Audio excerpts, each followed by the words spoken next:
suck her out. All right, we are live on YouTube. Hi. Hello, everybody. Hi. I see the Hi. chat. Oh, Patty's here. That's why we're talking about how the Bruins are crushing once again, like usual. With the guys who we all waited 3 extra rounds to draft, Marchand and McAvoy, who in hindsight, I wouldn't have cared at all sitting Honestly, with them on my bed. If I'm gonna get this, what was I? We blew it this year, Brian, for real. Like, we didn't draft Robertson. Like, I feel like even on the podcast, we're like, I was like, I'm worried about Marchand and like that surgery. And you were like, oh, Robertson's contract. Maybe he was going to no training camp. Who knows how long? It was like, that was so dumb for both of us. It should have been like, I don't think Marchand, Robertson, just get the Robertson all these thing. guys. I don't feel burned by, because I knew. What did you know? I knew there were 2 distinct possibilities. I think you were wrong. Yeah. There weren't. There was one distinct possibility, which is Jason Robertson's a freaking beast. One distinct outcome. Yeah. I think we should have known. This is not like a guy who needs. But the injuries, like McAvoy and Marchand, come on. McAvoy was going to be like December. Mm-hmm. He's back. Marchand had double, his career was over. Mm-hmm. He's back. Next year, I'm just gonna get all these value guys. Fooled. But in the past, you were like, oh, Pasternak, forget it. It doesn't matter. He'll be fine. And we didn't say that this time. I know, we're idiots. I'm telling you, we blew it this year. There's probably more players like this. Meanwhile, we were all like, I was like, Elvis Merzlikins, watch out for him this year. He's gonna be freaking amazing. Yeah. I mean, goalies are a whole other thing. How do we even have listeners? I don't know. It's unreasonable. Rob Thomas, point per game for sure. I guess the question that we have, why do we have listeners? The question is anybody else doing better? That's right? a good point. If someone else was crushing it, then we wouldn't deserve it. But if someone else is someone calling all this stuff, if they are. So we don't need to be great. We just need to be a little better than second best. Yeah. That's fine. Yeah. But whatever. At least we could be entertaining in the meantime. Or try to be. Well, that's really what it's all about. And to also be accountable. Journey. It's right. Not the destination. When we talk about these guys on the show today, let's make a point to say we're dumb. We'll try to be better. So, okay. How do you feel, by the way? I meant to ask you. Well, no, okay. I'll write. I'm going to text you because you can't tease everyone now. I am. No. What is it? I'm putting you in an awkward position. What do I think about? I don't care. What is it? Okay. How do you feel about? Sure. Do a shout out. Great. I don't care. Okay. All right. Ready to start the show? I also have an announcement to make about the cupful. So we're gonna have a lot of announcements to start. Which one do you want to do first? Do you think the cupful announcement goes first? So fine. PJ can go first. Then cupful. Okay. All right. I asked you, which one do you want to go first? Okay. No, I just meant it all. Oh, I think it's a big news. I want to share with the team. Okay. Maybe the first kkupfl.com reference. You could slide it in. You could just say cupful.com. You don't even have to say the website. You don't even have to say the website. You could just say the cupful. All right. And you don't even need to say the website. Let's knock this sucker out. All right. Yeah, I'm going to let you decide when you put it in. You have Patty is asking if I ever make the bed. Look, this is the guest room. This is not my bed. So but whose job is it to make that bed? I don't care. Is it your guest's job? Yeah. Do they ever make the bed? No. Do you say, hey, I podcast in here. This is going to be broadcast to the world. Think about it. All right. One sec. I mean, you don't have to make it. Now I'll get to see if Elon knows how to make a bed. That the technique so far is I would have started there. Yeah, that's how I would have started. Oh, that's very nice. I feel like Elon can hear me. Yeah. Now pull up the top just to make it. There you go. There you go. That's a overall. You can't do much better than that. An 8 out of 10. 8 out of 10 product. I was critiquing your technique. I feel like you should have started lengthwise instead of across. Probably. When I make my own bed, it's better. Yeah. I'd say that's a 7.5. It would have been nice if you folded it back on the top just a little where the pillows are. All right, let's start the show. We got a lot to get to. Okay. Let's do it. Yay!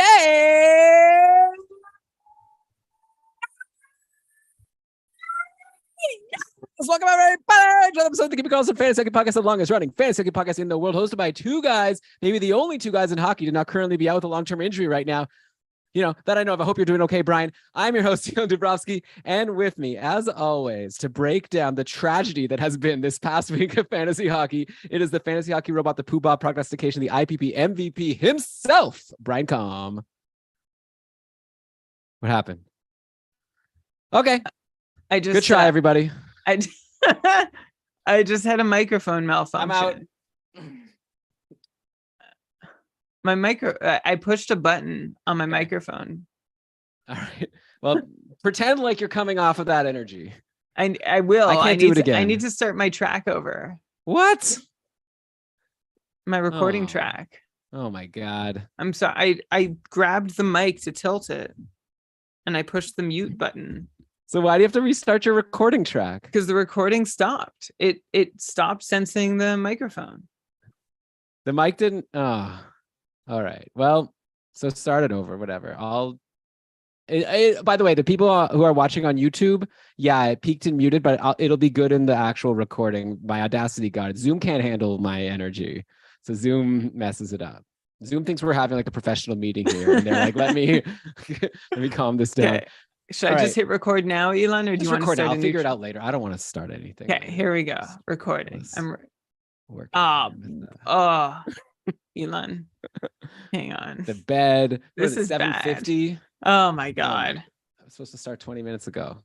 Well, Brian restarted it, updated his OS.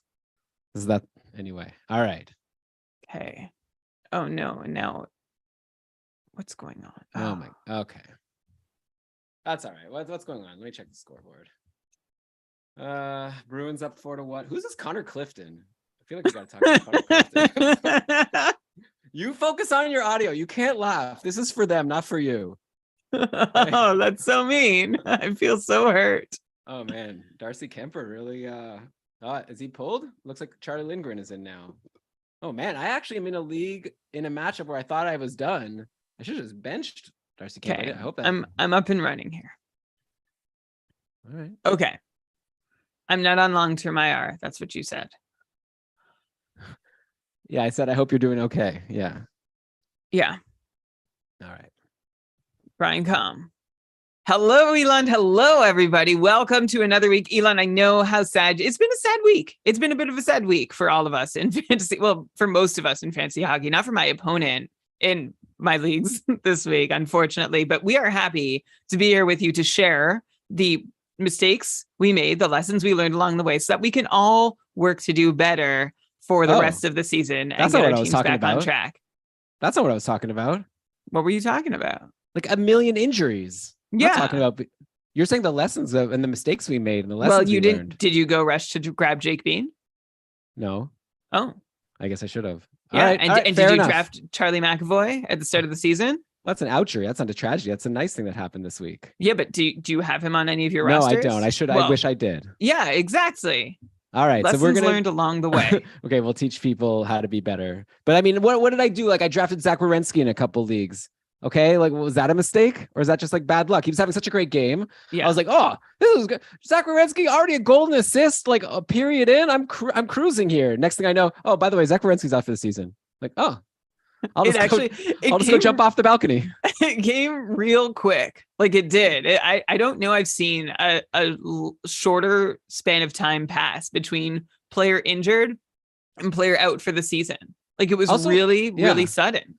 And also it was like, you look at the replay, you know, sometimes on Twitter, like there's a bad hit or like a bad fall or something. And the beat writers right away are like, this looks really bad. Like, guys, this is going to be like Werenski. Like I didn't even see anything like that. I was just like, Werenski left the game. The coach said he's not going to come back. We'll get an update tomorrow, probably. I was like, oh, probably going to have a couple of weeks. Gonna have to usually, and usually we have that time to process, right? It's like, oh, he might be out. Like coach says, well, I don't know, it could be a while. Looks like weeks instead of days. We'll take a look, and then see one dog. Well, seeing the doctor. We'll have to see a couple more. We'll have to wait for the swelling to go down. None of that. They skipped all of that and just went, you won't see him again.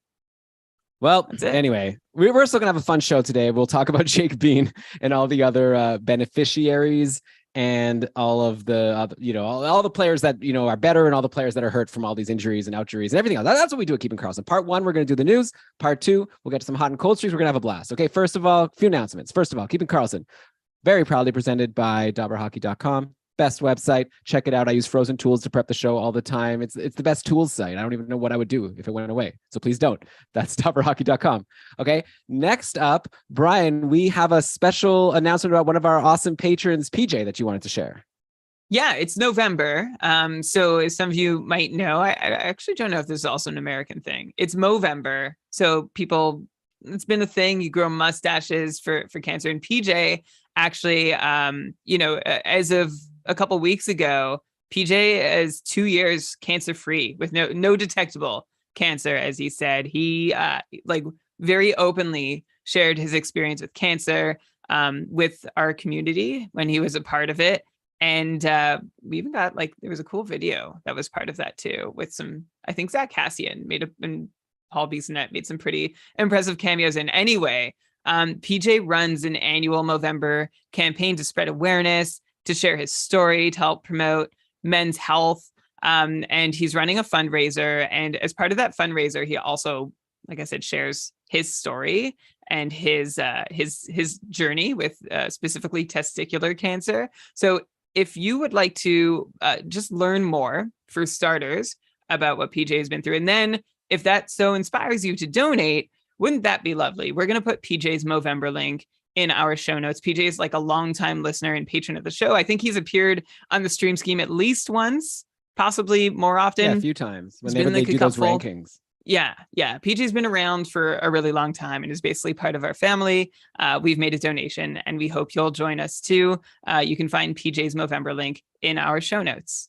All right. So yeah, PJ, he's the best. We love you. Okay. Next up, Brian, I still have one more announcement before we get into talking about Zach Werenski to start the show over in Columbus.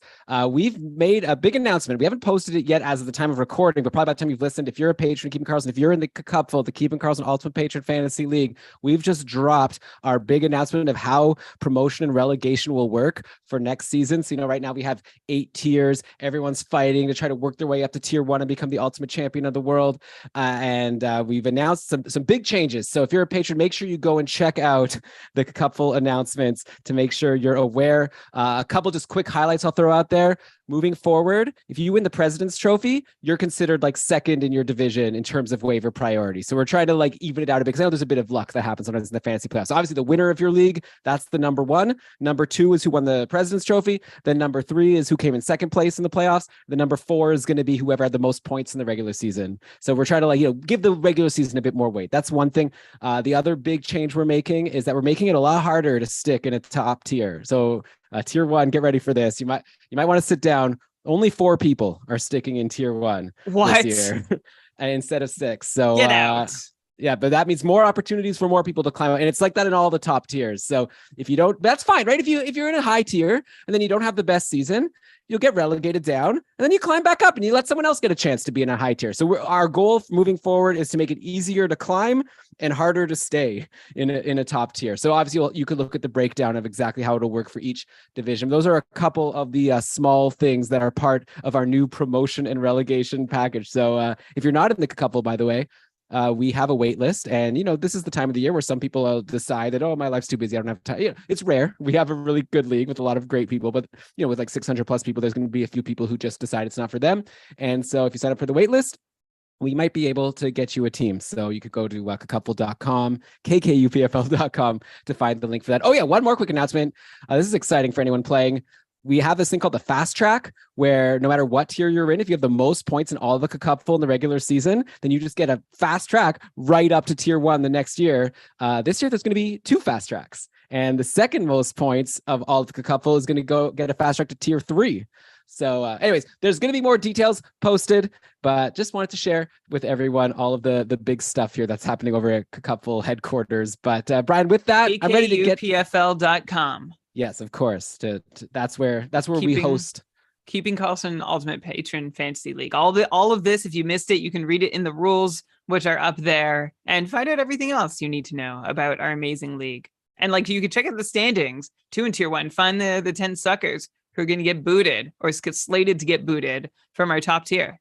Yeah, and one of them may be me because I had Zach Werenski on my teams. Let's get into the injuries and outjuries section of the show. And we're going to start in Columbus, where like basically the whole team is injured. Like, let me just run down the list here. Boqvist, he's got a broken foot. He's gone a while. Danforth. Remember when we were talking for a second that Danforth was going to get on the top line with Line out? Anyways, he's gone, I think, for the season. Blankenberg finished that last game. And then afterwards turned out he's going to be out 6 to 8 weeks with an ankle fracture and ankle sprain. Okay, good Branson. He's day to day.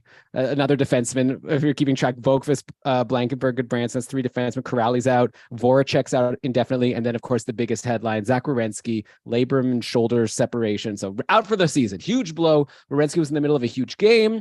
Was going to have a great season, I'm sure. Now he's gone. Moving forward, Jake Bean is the guy who took over on the top power play for that game on Thursday. And then yesterday in the 4-3 overtime loss to the Islanders. And Bean had himself a game, 2 assists, including a power play assist. He played 21 minutes and 10 seconds when last week he was having games of like 10 to 15 minutes. So obviously, I guess opportunity knocks, and Jake Bean has answered it so far. I had the opportunity to add him when I saw that Werenski got hurt, and I maybe like a dum-dum. I thought to myself, what are the he's Jake Bean, right? What are the chances he's going to like become valuable all season? And, I still kind of feel that way, but I think in the meantime, probably I should have just jumped on him. I had one ad left and I decided to go with Jonathan Taves, who was also coming off a big game and has a good schedule next week. So anyway, Brian, how badly do you think I blew it here by not jumping on Jake Bean when I had the chance? And how much should our listeners who still have him available in free agency be jumping to add him? Elon, I'm going to call you the Seattle Kraken because you both didn't jump on Jake Bean when you had the chance. And I don't blame you. You followed their precedent. Remember, Jake Bean was surprisingly to all of us left unprotected by Carolina heading into the Kraken expansion draft. And then the Kraken passed on him. They didn't take Jake Bean. They took Hayden Fleury instead from Carolina, which of course has not amounted to anything. And meanwhile, Seattle still doesn't have a power play 1 defenseman. So I wonder if there's something to that, Elon. Like maybe that played a reason in why you didn't go jump on him. He didn't gain any traction with Carolina, who had roles or possibilities for him to play. Remember, they brought in Tony DeAngelo instead of going with Jake Bean or giving him big opportunities. Same with, I guess Dougie Hamilton was there for a while, but that's maybe a bit of a different story. But Carolina didn't show faith in the former second round pick. Seattle didn't take him. And then Carolina traded Jake Bean, said, we're done with the guy. Traded him to Columbus for that classic second round pick, which is what you get back for a player that once had some upside, but hasn't really shown any since then. And as you said, Elon, even Columbus hasn't known what to do with Jake Bean. He had that 10-minute a night game, which is like, that's 4th line forward minutes. That's not third pair D minutes. The third pair D plays the 15 minutes that Bean was averaging basically up until that point. But then something must have started going right, because even before Werenski got injured, maybe this had to do with Blankenberg being out too. Jake Bean played 19 minutes a night. That was his season high. And then Zach Werenski got hurt. Bean played 26 minutes, played 21 minutes the next game, the next full evening that Zach Werenski was not in the game. So clearly there's a huge opportunity here for Jake Bean. Does it mean, were you dumb to not run? I don't think so. I think it was reasonable to maybe save a move, depending on how moves are meted out in your league. Nothing has really screamed massive upside about Jake Bean from his career history. Of course, he's also never really had consistent opportunity, but again, that's because he keeps getting passed over to be given that sort of opportunity. Now Columbus is in a position where we'll see whether or not they continue giving him opportunity, or they're like, hey, I want to see what I don't know, Gavrikov can do here. I was going to try and name more players who might have a shot, but there really aren't any. If you look down the D core, Andrew Peak. I could name you one. Yeah, go for it. There's a defenseman named Marcus Bjork who came in for his first game of his career and he scored. And he had 2 shots and 4 hits. So I don't know who this guy is, but maybe, it's not like Jake Bean is someone who all of a sudden becomes to me someone who I feel like can't be bumped. So who knows? Maybe Marcus Bjork. I would have thought Blankenberg would have gotten a shot, maybe would have done something with his opportunity. Yeah, like Jake Bean is basically the 4th choice for this role, and the 3 guys above him have all been injured. So that, I think that still speaks to how maybe we should be hesitant. Elon, I think for anybody needing a D or to replace a D, it's not a bad gamble to take, right? And hold him for a week or two, see what happens. Kind of like when we all raced to go grab Matt Grzelcyk. When was it? A year ago, 2 years ago, both of those times. And then he didn't really pan out to anything, but at least you had dibs. So you can go and get your dibs on Jake Bean. But I'd say, as with Grzelcyk, there's definitely no guarantee or obvious indication that he's going to break out. Columbus's power play has struggled. I don't think it obviously helps at all. Like Zach Werenski's a huge shooter and part on that power play. So we'll see how the whole thing adjusts. They still have Gaudreau, they still have Laine, but that's I don't know. It's kind of, Elon, if you look around the league at top power play units, it's now definitely one of the thinnest ones out there. Like how many other top power plays in the league would Jack Roslovic, Jake Bean, and even Boone Jenner, how many would they make? Not a ton. Yeah, but then the Gaudreau and Laine, pretty top heavy there. So yeah. I think, and sometimes it's also like the sum isn't equal to the parts, or whatever that saying is, right? Like, I mean, like maybe they just like work well together. Sometimes you have a top power play of all superstars and they're not even doing that well. So we'll have to wait and see like how things click. Jake Bean, power play assist in his first game, right? So they're 1-for-1 in terms of games with power play goals. Let's see how they do in their next game. 4 games for Columbus next week. So I'd say grab Jake Bean if he's out there, give him this 4-game trial, and then, reassess once you've given him some time. Assuming he even holds that spot, then you hold him for the whole week. I mentioned Marcus Bjork. I was going to ask you who he is, but let's just move on. For people who held Elvis Merzlikins after he got blown up by Colorado last week, they were rewarded with no games. They waited like 5-6 days to get their next Merzlikins game, and then he didn't even play this week. Joonas Korpisalo got Thursday versus Philly, where he did really well. He stopped 32 of 34 in the win, and then he was rewarded with the Saturday start, and he stopped 42 of a massive 46 shots against in the overtime loss to the Islanders. And Brian, you know how I feel about overtime losses. I feel like you got to bump up Korpisalo's save percentage even more, because those overtime goals are hard to stop when it's 3-on-3. So at this point, is it like maybe it's too premature to say that Joonas is like taking over the net, but I feel like it's really hard. Like I already was like really down on Merzlikins even before Korpisalo came in and had a couple of good games. Now I just feel like why even hold Elvis Merzlikins, who may have been bumped or maybe is at best like a 50-50 timeshare on a bad team and he's like doing terribly this season. So I'm not saying necessarily to rush and grab Joonas Korpisalo, though maybe he is interesting. Maybe he's like found something. Remember that year when it was like Elvis's first year, I think it was, or second year, and then he and Korpisalo were both like doing so amazing, and like no matter who played, and it was just like one would get injured and the other would go on fire, and the other would get injured and the other one would go on fire. Anyways, maybe Korpisalo has found whatever that was, and like this is still a really weak team, so it's hard for me to say that Korpisalo is going to be a savior, but I would have said the same thing about Martin Jones a few weeks ago. Look how he's been. So anyways, my main question and point is Elvis is totally a drop now, right? And it's just a matter of deciding if you want Korpisalo or just to avoid Columbus goalies completely. Yeah. I want to go with you because you sound so confident in what you're saying. I do have an alternate explanation, and it sort of relies on the fact that Columbus is invested long-term in Merzlikins and Joonas Korpisalo. They signed in the offseason to a 1-year contract for $1.3 million. They decided they could use him for 1 more year, but we weren't even sure he was going to return to Columbus when the last season ended. So I don't know that Columbus wants Korpisalo to be their guy. And I wonder if what Korpisalo doing well right now, by the way, Korpisalo with those performances you mentioned, Elon, 941 and 913 from this past week, those were the first and third best goalie performances respectively in Columbus of their season so far. And I poo-pooed Korpisalo pretty hard last week, and I still don't really believe in him. You mentioned that one solid stretch, and that is his career, that one solid stretch. And honestly, I think the wheels were even coming off towards the end of that anyway. So I think maybe what Korpisalo playing well does is it gives Merzlikins a breather from being just shelled every night and not being able to pick up his game. Takes a little vacation. I see you you're not feeling this explanation. Wishful thinking. I think as someone who has Merzlikins. Oh, honestly, I this is me without that lens even. Am I going to dump Merzlikins? No, I think I'll wait just a little longer if I can hack it, which basically I can't. We'll see if I shuffle him out. You can probably shuffle him out without much ado around it either and get him back if you want. But I choose to see this, the glass being half full here for Elvis Merzlikins. That Korpisalo playing well means he has some time to work on his game, to sort things out, to watch a bit and get his bearings. Can you imagine, Elon, going to your job every day and just getting wrecked? And it's a job you used to be good at and you're supposed to be good at.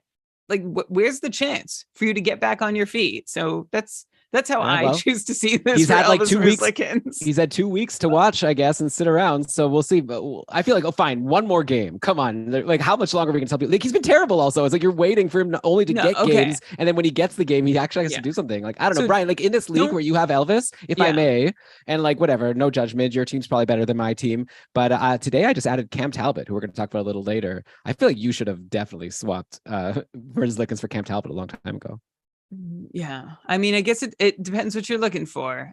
For volume, I'll go Merzlikins. For quality, I think you could go. Yeah, well, we'll get there. We'll get there very soon. I don't for volume from a goalie who hasn't played since. Yeah, like, this is the goalie that Columbus is invested in, and I don't think you need to hold him. Like you don't have a death grip on Elvis Merzlikins on your roster. You can let him go freely, but I'm not writing him off for the full season. Okay, that's fair. Yeah. So if he is dropped in your league, he's been dropped in tier 1 a couple. I just noticed. I'm not going to add him, but I am going to add him to my watch list. And yeah, maybe I'll add him for a spot start next time he plays. And then if he does well, we'll hold on. We'll see how things go from there. But it might be tough with this Columbus D.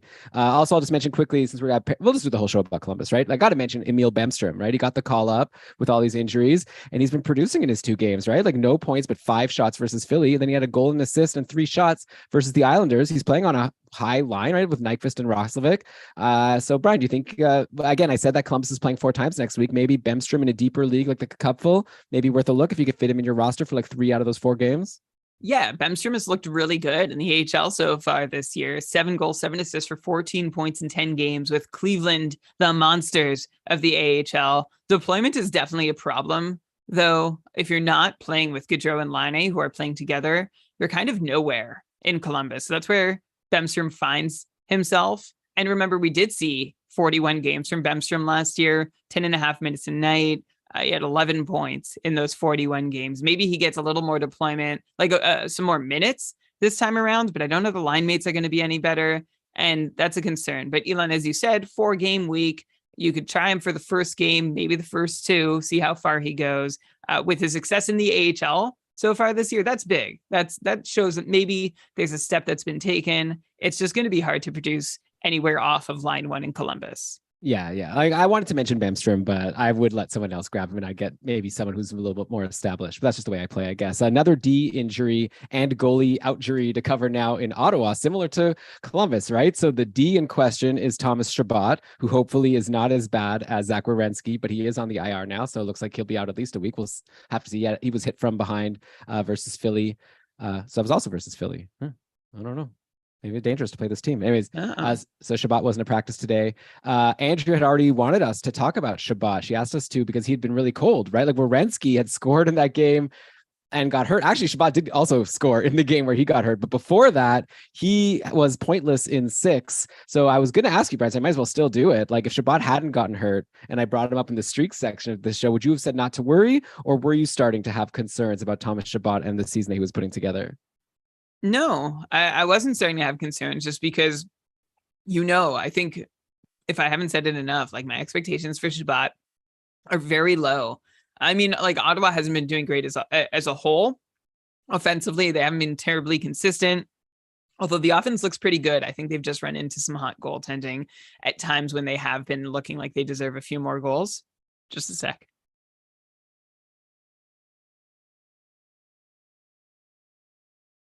Of course, the 35-point pace is below even my expectations, and he's just been less involved in the offense on the ice, and I like it has been participating less on goals scored, and I don't think that was sustainable. So I think he was probably still on track for that 50-ish point pace, give or take, once things leveled out and regressed.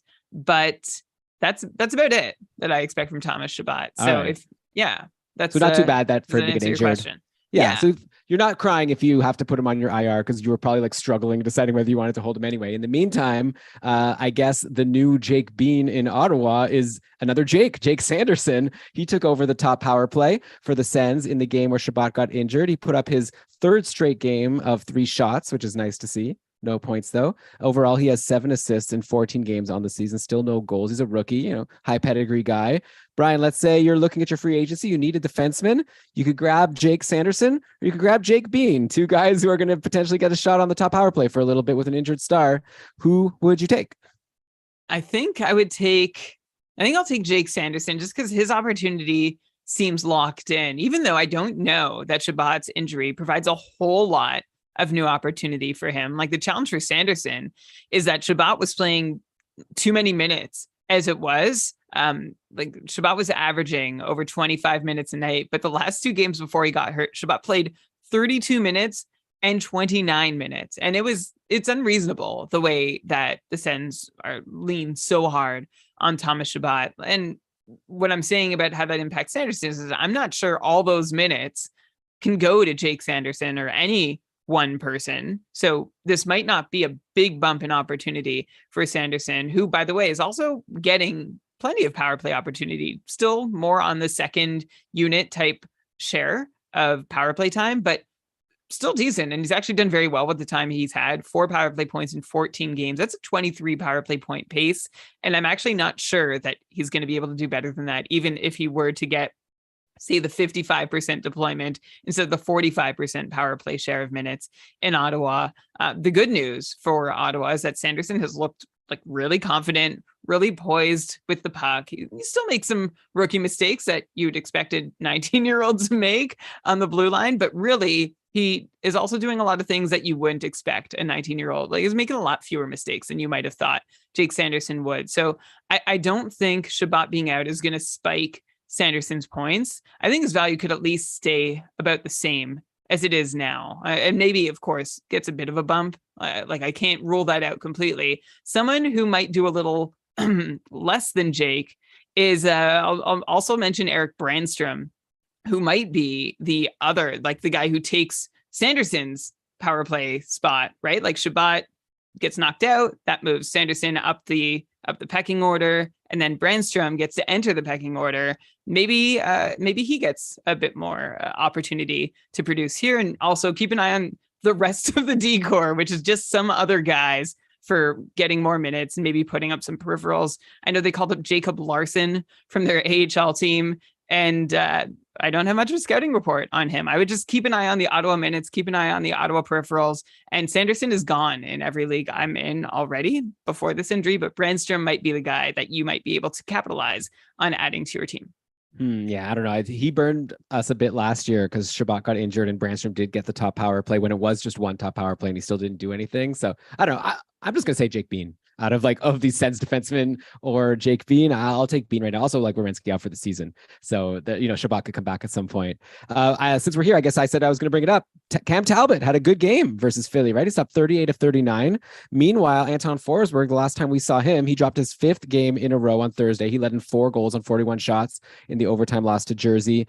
Last week, I said on the show when we talked about the Sens that you can just drop Forsberg, as I see it being 50-50 at best. Now I'm kind of reassessing this. I kind of feel like we might be in for a run of games for Talbot, as long as he could do well. Obviously, it's up to Talbot now but I think the Sens need to get back on track here. Forsberg's just been losing. Talbot just had a good game. If I were to guess, Talbot's going to get the game on Monday, and then if he wins, I think he'll get the game on Wednesday. Obviously, this is just, I'm not in the locker room. I'm not in meetings with DJ Smith and company, but I think that there's a chance here for Talbot to take the reins as a number 1 goalie. And if he's available, like he was for me in our league that we're in together, I'd grab him. Because, you never know. Obviously, again, I'm sure you're going to come on now and say Talbot hasn't played well in so long and you don't have confidence in him. But you know what? We would have said the same thing about Martin Jones, and then you would have passed on him, and then you would have passed on a volume starting goalie in Seattle who's doing pretty well. So I think Talbot is someone that people should grab if he's available in free agency right now.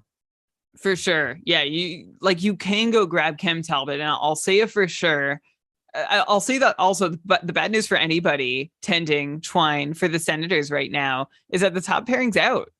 We also got news that Artem Zub, his return to the lineup may be further away than was once hoped for. So now you have Shabbat and Zub both out for the foreseeable future. And that D-core was already extremely thin in Ottawa. They've waived Nikita Zaitsev, right? So because he wasn't he wasn't playing up to NHL standards. So that could actually be a plus, but it just shows how thin this team is on D. Like Travis Hamonic, Nick Holden, Jacob Bernard Docker as a rookie in JBD. Yeah, JBD, another no DAC product. this is a really suspect decor in Ottawa right now, and it hasn't seemed like DJ Smith behind the bench knows how to make that work very well. So Talbot and Forsberg, whoever's in net, is going to see a lot of rubber. And what you said about Talbot, Elon, that, go ahead and get Talbot. I think he might get a run of starts here. He seems to be doing really well. I honestly think that you might repeat that sentence every couple of weeks and just flip the names. I don't know that this is a situation in Ottawa between Talbot and Forsberg that we need to revisit every time that a guy plays 2 or 3 good games in a row, because it's going to happen. But the question is it going to happen for more than 2 weeks at a time? And is the guy actually ever going to get to play more than or play well enough to earn two out of every 3 starts? So of course it's important to be reactionary and on top of things in your leagues, depending on your format. But, and if so, you should stay on top of this. But on the whole, Elon, if you're asking me from now to the end of the season, what share of games Talbot plays, I'm going to say 50%. Maybe he plays 60 or 70% over the next week or two, but then it's going to be 30% after that. That's still my thought.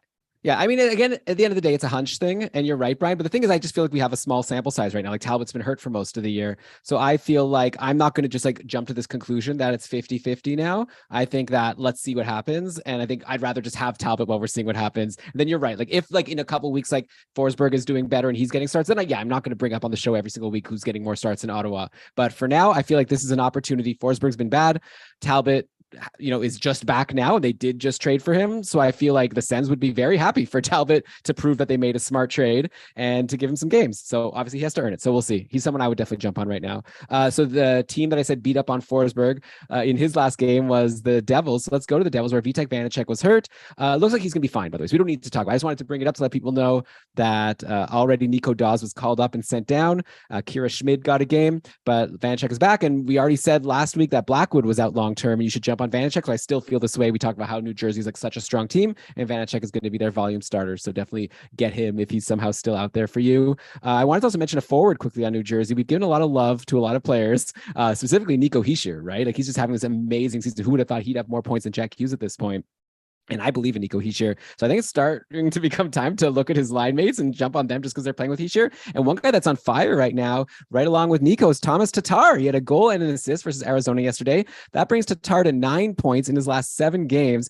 This is a guy who's used to be good at getting points. Already had a 74-point pace back in 2019-20 with Montreal before falling off the map. Now he's pacing for 60 in New Jersey and obviously rising very quickly. So Brian, do you think Tatar can keep this up if he's going to stick on this line with Hischier?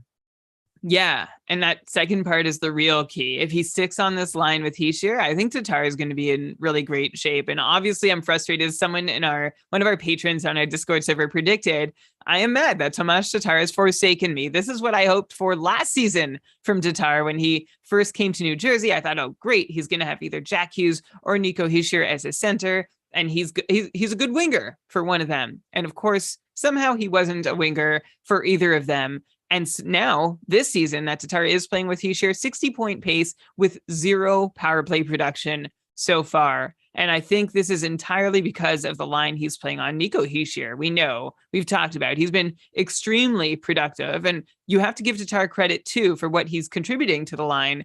This line, their on-ice numbers are far and away above where Tatar was last year, and actually far and away above most of the rest of the league. If you look at on ice expected goals for, Tomas Tatar ranks in the top 20 in total expected goals that he's been on the ice for, and he's played significantly fewer minutes than the guys above and below him on the list. If you control for time on ice, Tatar ranks 3rd in the league in on ice expected goals for per 60 minutes. So this is just proof that he is privy to a ton of fantastic offensive opportunity, and this is earned, right? Usually if I talk about someone scoring too much, that's actual goals and that's shooting percentage. This is how dangerous this line is while they're on the ice, and they are doing a fantastic job. Interestingly enough, some other names on this list, Jason Zucker, Jordan Martinook, crushing me this week in the Cupful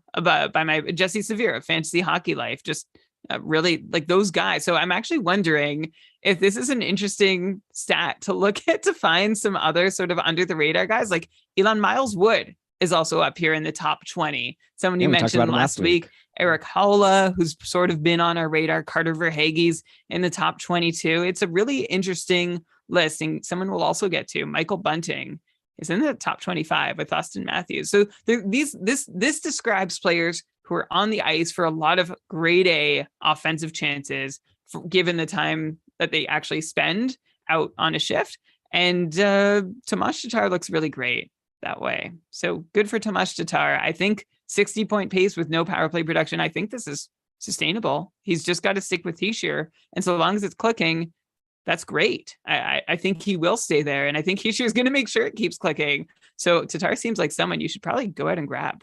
Yeah, I'm with you. He is looking really good, and that line is going to be good. And I guess we should also mention, by the way, the other guy on that line has been Fabian Zetterlund, who, if you can't get Tatar, Zetterlund also has 4 points his last 4 games. It's been taking shots. So there's a lot of meat over in New Jersey there. There's a lot of guys who can get you points. So you definitely want to check and see if you can fit some New Jersey guys in next week. All right, Brian, we still have more injuries to get to. This is supposed to be the depressing part of the show. So we'll get back to all of that sadness in just a sec. You're listening to Keeping Karlsson.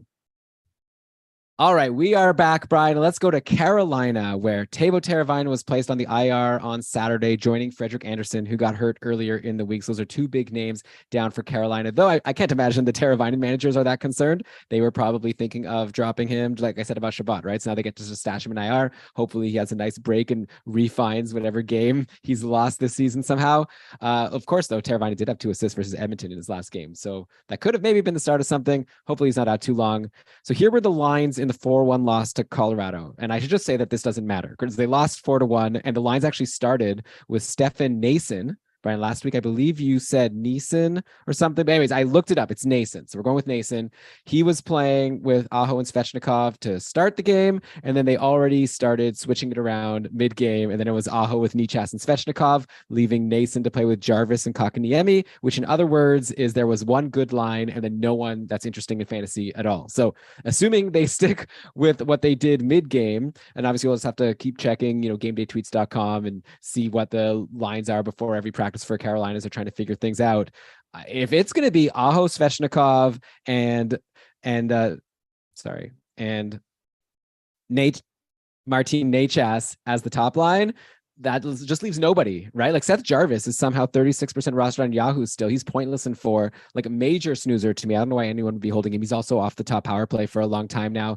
So are you with me, Brian? Like, Aho, Svech, and Nichas. I'll just keep saying those 3. Those are like forwards you want. And then I guess you want Brent Burns. And then I think I've just listed all the players you want. I guess we'll talk about the goalies in a little bit, but I think I've just listed the 4 players that are not goalies that you're interested in Carolina right now.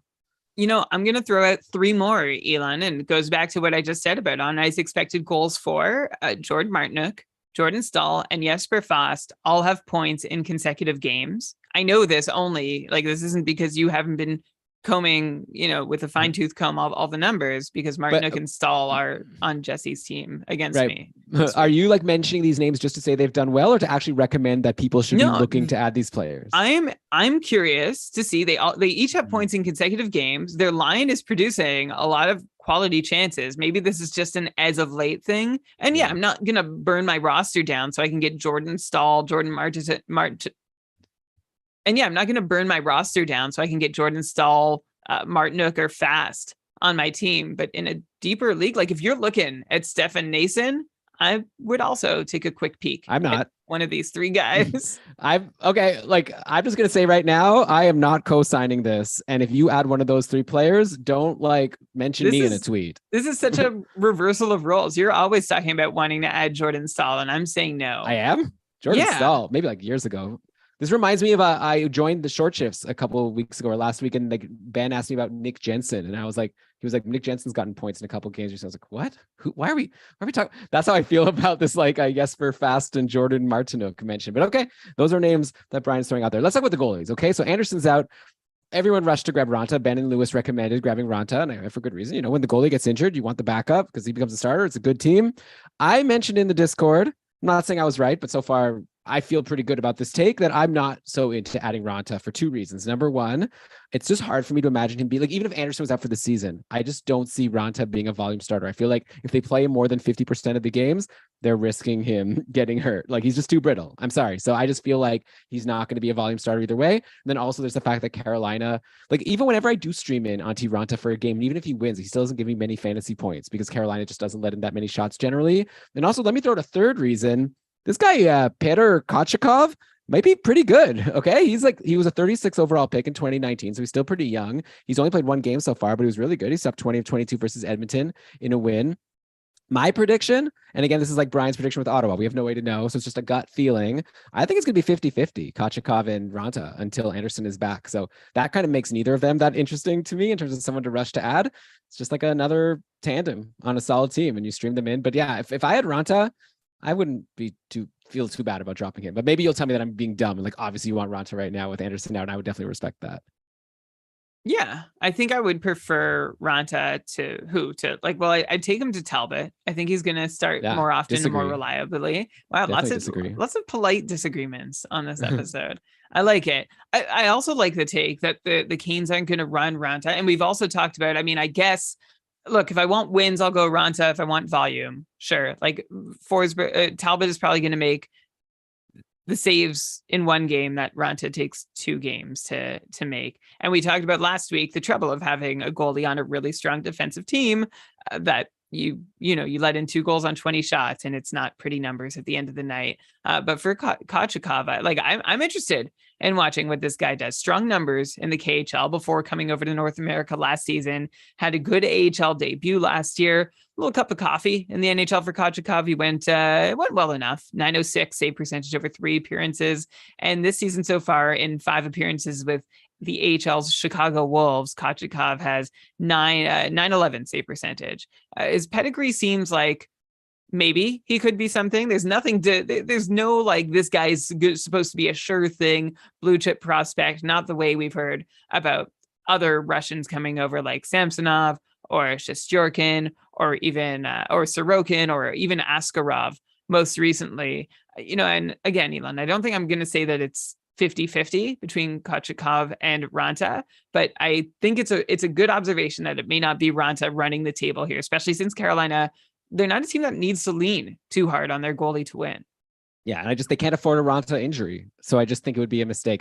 Maybe it's a hot take. I don't know. I think it's going to be 50-50. So it'll be fun to check back in a couple of weeks and see if I was right. Let's go now. You're probably right, Brian. That's what makes it a hot take, right? I'm trying to be interesting here.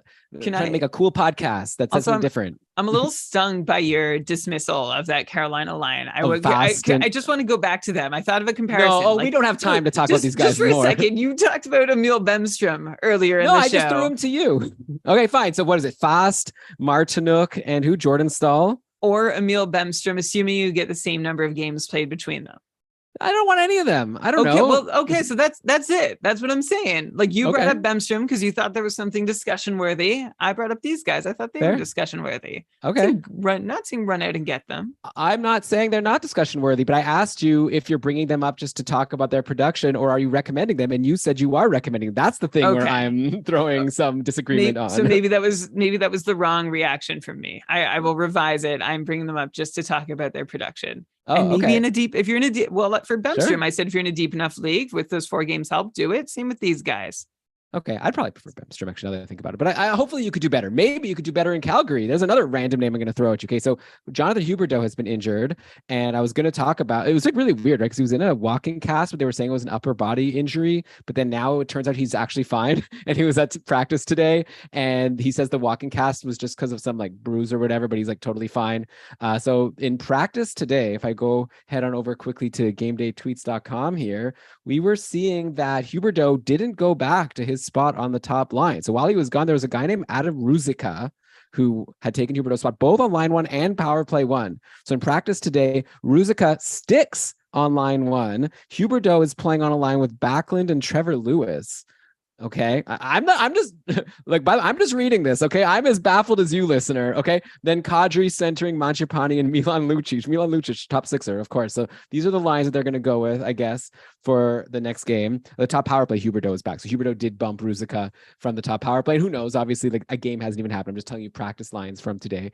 But yeah, Brian, I guess I'll ask you, like, who TF is Adam Ruzicka, because not only did he get in a good spot, but he produced. He had a power play assist versus New Jersey on Tuesday. He didn't get a point on Thursday, but had 4 shots. And then on Saturday, a goal and an assist. So this is a guy who was, is a top liner, 3 points his last 3 games. I think I'll take him over Martinuk. What do you think?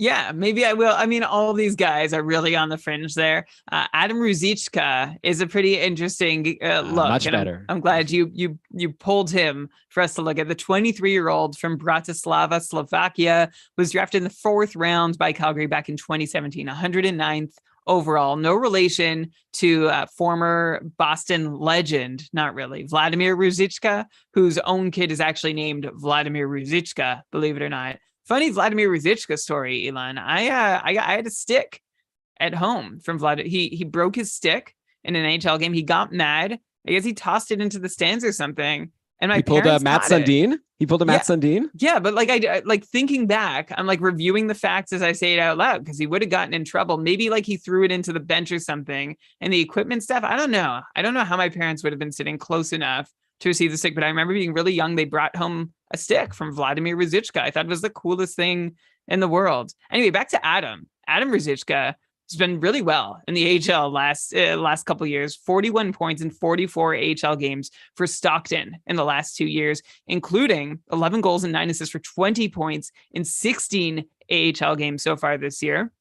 So playing with Lindholm and Toffoli, a guy with some offensive pedigree here, not gonna lie, I am kind of interested. We'll have to see just how long he stays in this spot, especially with a healthy Jonathan Huberdeau in the picture. But for as long as he's there playing with Lindholm and Toffoli, and like Lindholm is doing pretty well too at the moment, I might take a shot on him. And yes, before Bemstrom and before those 3 Canes. Yeah, I mean, Ruzicka was getting healthy scratched before this Huberdeau injury, so it definitely could change quickly. But it's nice to see he's doing something. Again, these are like really deep cuts. Maybe a slightly lesser deep cut is over on defense in Calgary, where check your waiver wire for Noah Hannafin, because this is a guy who had a really good, I'd say, breakout season last year, 49-point pace. He started the season pointless in 8 games. He was probably drafted in most leagues and then dropped in a lot of those leagues. Brian, he was dropped again in the same joint league where I grabbed Cam Talbot. I also earlier this week added Noah Hannafin, and I got perfect timing for me because he now has 4 points in his last 5 games. He's taken 19 shots in that span. You know how I love the shots. John Reed and I, my co-manager, we needed a D, and we just grabbed him because I was like, yeah, I know he's cold, but compared to everyone else out there, this is a guy who almost had 50 points last year. So anyways, I'm just curious to know, like, how big of a steal do you think we got? Like, do you think Hannafin can be that 50-point guy again? Like, he's not on the top power play, but he wasn't last year, and he still did really well. And he's really on a hot streak now. He's playing huge minutes. So I'm not saying like he's going to keep up like this pace, but do you think he can go back to what he did last year? I think he can get close. I really do. Last year, he had 13 power play points in 81 games from the second unit, which might have been like a small overperformance and maybe why he was closer to 50 points than 45. But I still think Hannafin can get up there. I think he was also on the ice for like a really successful Calgary team. Like, remember Johnny Gaudreau, Matthew Tkachuk, also one-time Calgary Flames with Elias Lindholm, and how incredible that line was. And I think Hannafin got in on some of that. But the good news for Hannafin so far this year is that his line in terms of expected goals rates has actually been very similar to the line last year, which was the best line he's ever played with. This year, the difference so far for Hannafin, I think, has been that his line is just shooting, his line mates are shooting just over 6% while he's on the ice. Elon, I had the same thought, and I'm kicking myself for not picking up Noah Hannafin when I had the chance. I don't think like I really have to be mad at myself because there might be more exciting names. Honestly, I might be interested in trying Jake Bean, not Eric Brandstrom, over Noah Hannafin. Sure. Bean's taken now. But yeah, I probably would have gone Bean at this point. So maybe Hannafin is a decent consolation if he's still out there. And also we have to forgive that slow start from Hannafin. Everyone in Calgary had a slow start. There were those team-wide adjustments that might still be happening. But for Hannafin, I love the shots on goal. I think he's probably a pretty safe 45-ish point guy. Doesn't get me like so excited, but he's really very valuable, Hannafin, as a potential ad for those who've lost a Zach Werenski, for example, or you're just looking to round out your D depth. Noah Hannafin is, one of the better names that should be at the top of your free agent lists. Yeah, I'm with you. Okay, let's go now to Edmonton. More injuries. Ben and Luz have already talked about this, but Evander Kane is out for like 3 to 4 months with this terrible wrist injury that he had where he got, anyways, they discussed the gory details, but, obviously, hopefully he'll recover, within the timeline. In the meantime, Dylan Holloway got first crack with Draisaitl and Hyman on, I guess, the second line. He flopped, he stunk, and was quickly swapped out in yesterday's win over Florida, and Warren Fogle got in on that spot and he scored a goal. So again, I guess I'm bringing up a lot of I'm realizing now a lot of names, a lot of people listening, like, why are you talking about all these like no-name guys? But hey, Warren Fogle was playing with Draisaitl and Hyman. He scored a goal. It was the game-winning goal for whatever that's worth. So I don't know. I'll throw his name out there. Meanwhile, Ben pointed out on the show that this might be an opportunity for Jesse Puljujarvi to like stick in his spot with McDavid. Brian, remember when we used to like every week we would talk about who's playing with McDavid and it mattered. Like it was like whoever, like Zach Cassian was like having a career. But Jesse Puljujarvi somehow, he had an empty net assist yesterday, but no shots. And like that brought him to only 3 points on the season. He's been with McDavid like almost the whole time. Like that's crazy. And McDavid is like blowing the roof up. Like he's having an insane season. Like does Jesse Puljujarvi have an IPP of like 5%? Like I just don't understand. Like is he just on the ice for all these goals and just like totally just I'm just gonna move some people out of the way for you, Connor, so you can take care of everything? Like how is he doing so nothing from such a sweet roster spot? Well, Puljujarvi has not been in such a sweet roster spot for most of the year, and his IPP is actually his point. He's participated on 2/3 of the goals he's been on the ice for, okay. But Puljujarvi has only been on the ice for 3 goals. That's the problem. He's got a goal and a primary assist. So if he hasn't scored or created it, not much is happening for Puljujarvi while he's on the ice. Meanwhile, he's been on the ice for 10 goals against at 5-on-5. The problem for Puljujarvi is he's been playing on a god-awful line with Ryan McLeod and Warren Fogle. This is not a good use of his talents. Puljujarvi himself is shooting 5%. With his line mates combined, they're all shooting 4%, generating barely 2 expected goals per 60 minutes at 5-on-5, which is low. Like a bad line or a line that doesn't excite me offensively is like 2.25 expected goals per 60 minutes. Barely 2. That's really bad. That's one of the worst numbers you see in the league for anyone who might offer any kind of offensive expectation. But now he's with McDavid and he's still doing nothing. Yeah. Well, and this is where the puzzle sort of the plot thickens with Puljujarvi. He's a guy that raises eyebrows. He has decent expected goals numbers for himself, but his conversion has never quite been there. He's also never really had super steady opportunity or confidence. He's now on his second coach, right? Last year we said, oh, well, Dave Tippett doesn't like Puljujarvi. Well, apparently neither does Jay Woodcroft, who wouldn't give him top 6 billing, even when you think there could have been space made for him. So the fact that coaches aren't that excited to use him makes me wonder. So I'm at the point where last year I was a Puljujarvi believer. If he just had the possibility or opportunity, he could make something happen. This year, I'm kind of wondering, like, I don't know what the deal is. Maybe a change of scenery would do him good. While he's playing with McDavid, I have a passing interest, but not the same amount that I would have had last year. Yeah, and then there's Fogle on line too. I don't know if we're comparing these two to where were we? Like Ruzicka is the one we like the best of all these random no names. Is it still Ruzicka number 1, or do one of these Oilers playing with like the top 2 scorers in the league like interested? It's so wild that like I'm like not interested at all in Puljujarvi and Fogle, even though they're playing with McDavid and Draisaitl. But here we are. Yeah, and Fogle was playing on the line with Puljujarvi, so similar challenges and a kind of similar profile over the years. In Carolina, I remember there was a time where he first sort of appeared to us and I was like, oh, good shot rates from this guy. Seems to be shooting from good places on the ice. Maybe there's something to this if he got opportunity. And then he did, and he didn't do anything. And then he did in Edmonton last year, and he still didn't do anything. So Fogle is kind of in the same class of players Puljujarvi, where even when they do get an opportunity, even though things look pretty healthy under the hood, neither one really seems to be able to convert. All right, so forget these guys.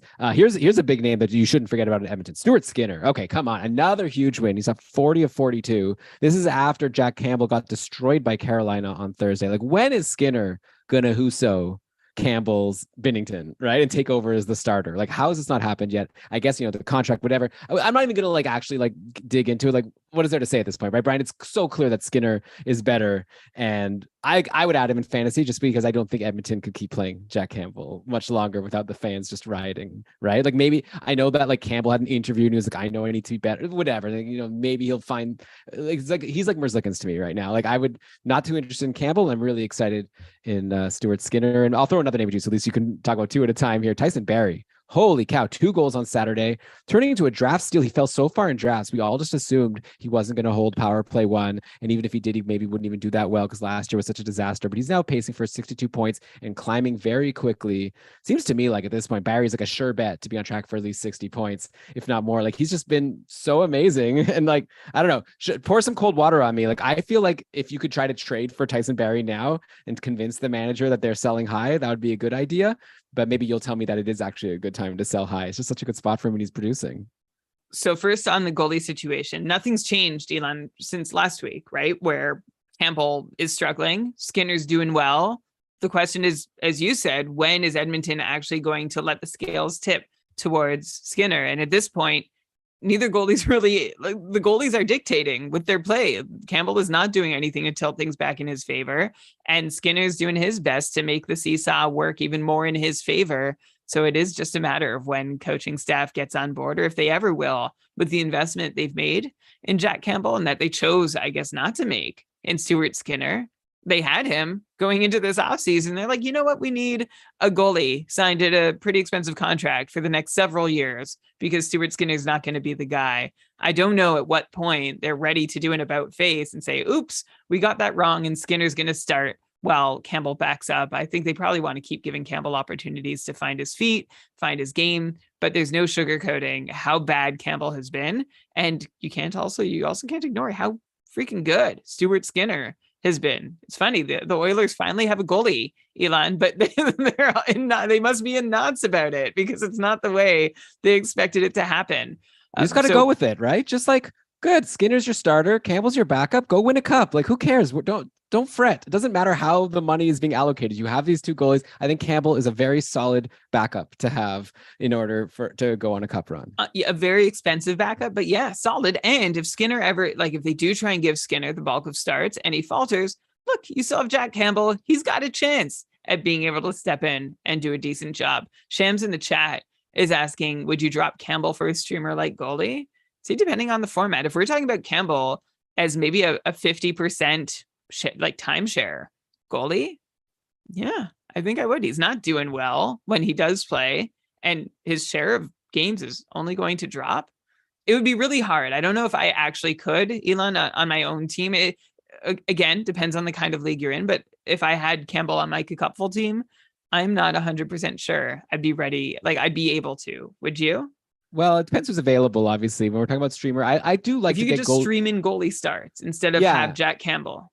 I'd rather, when I stream, like I like to always take someone who I think there's a chance that they'll stick on my team. I don't really love just streaming goalie starts. I'd rather get some guy who might actually play 2 games in a row, and then maybe then I don't even need to use that stream spot on a goalie. So like, for example, I added Cam Talbot in our league. It's a stream spot. We'll see if I end up holding him. If not, I'll stream him out, but I take Talbot over Campbell. Here's another guy I'll ask you if you would prefer over Jack Campbell, because let's go to Florida now, where we're done with injuries. Okay, let's get to some outjuries. Okay, hang on. I was going to comment on Tyson Barrie too, because you were worried that you were too high on him. Okay, well now let me just finish this thought. Well, okay.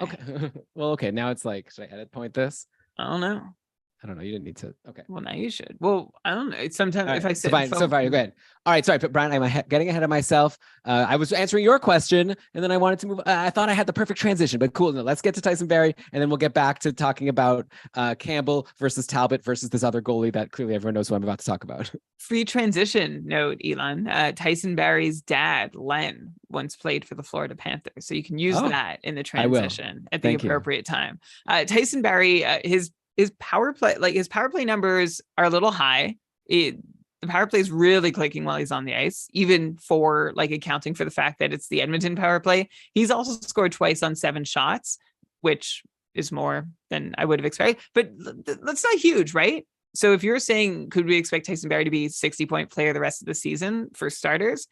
I might temper a bit and just say 55, and I'll still never forget that the rug could get pulled out from Barrie at any given moment. But while things are going well, I doubt that's going to happen. And I don't see why things wouldn't continue going well. Like 65 or more is also for sure possible. There's a huge range of possibilities still with Tyson Barrie. But for those in their drafts who took that risk on that big range of possibilities, you are smiling right now. So Elon, I think you could go 60. I'm going to be a little more conservative and say count on 55, and it's not unreasonable to expect more.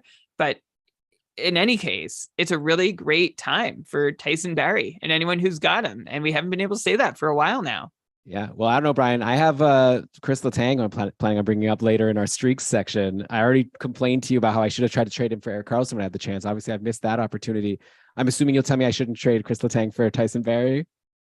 I'll bet you I can make that deal happen. Yeah, I would look into that. Oh, okay. So if you have Tyson Barrie and Kakupful tier 1, let me know because I might be interested if you want to take a shot on Letang. But we'll see. We'll get into Letang in a little bit. I'm actually very concerned that you said that because I thought you were going to tell me, no, Letang's going to be awesome. It sounds like you're starting to change your mind there. Anyways, the transition now. Len is Barry's dad, and he's on Florida. And speaking of Florida, I wanted to bring up another goalie who might be available to you that you might want to consider dropping Jack Campbell for, if not Stuart Skinner and Cam Talbot. And that is obviously Spencer Knight, who's now played 3 games in a row. He shut out Carolina, stopping 40 on Wednesday. He was less impressive, unfortunately, yesterday. He let in 3 goals in a loss on 31 shots.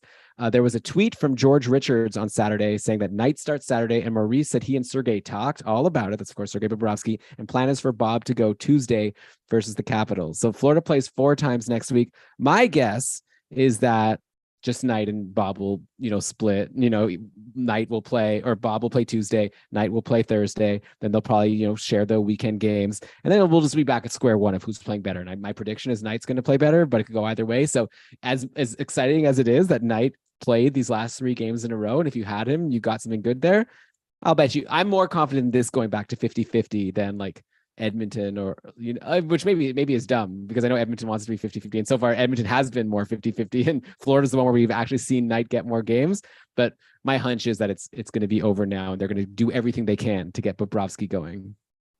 Yeah, I think that's it.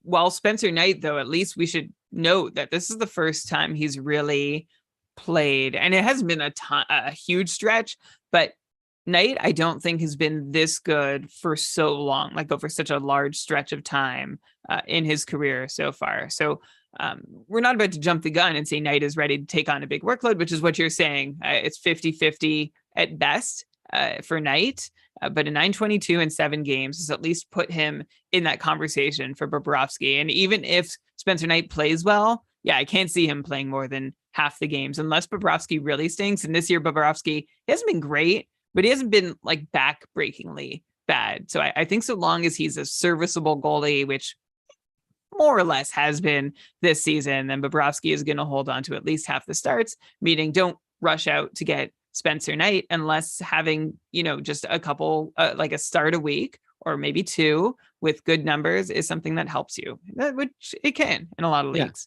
Well, you were asked before, would you drop Campbell if you had him in Cupful? So I said it depends who's out there. If Spencer Knight is out there, are you making that swap, or are you holding on to Jack Campbell? I think if all I needed was, if I was happy getting 1 or 2 Spencer Knight starts a week instead of having Jack Campbell, that's the trade-off I knew I was making. Yeah, I think I could do that.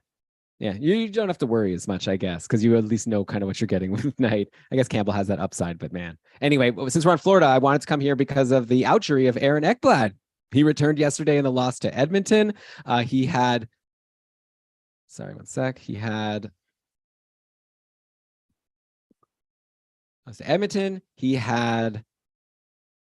a lot of ice time right away, which is always nice when you have a player come back. Sometimes you think they're going to ease back in, but no. Ekblad played 23 minutes and 42 seconds. He was back on the top power play. He had no points, but he had 3 shots, 2 blocks, 4 PIMs for whatever it's worth. So, naughty guy, Aaron Ekblad. But anyways, if he has 1 more pointless game, maybe there'll be a window that will be open to buy low because he didn't have that many points like before he got hurt.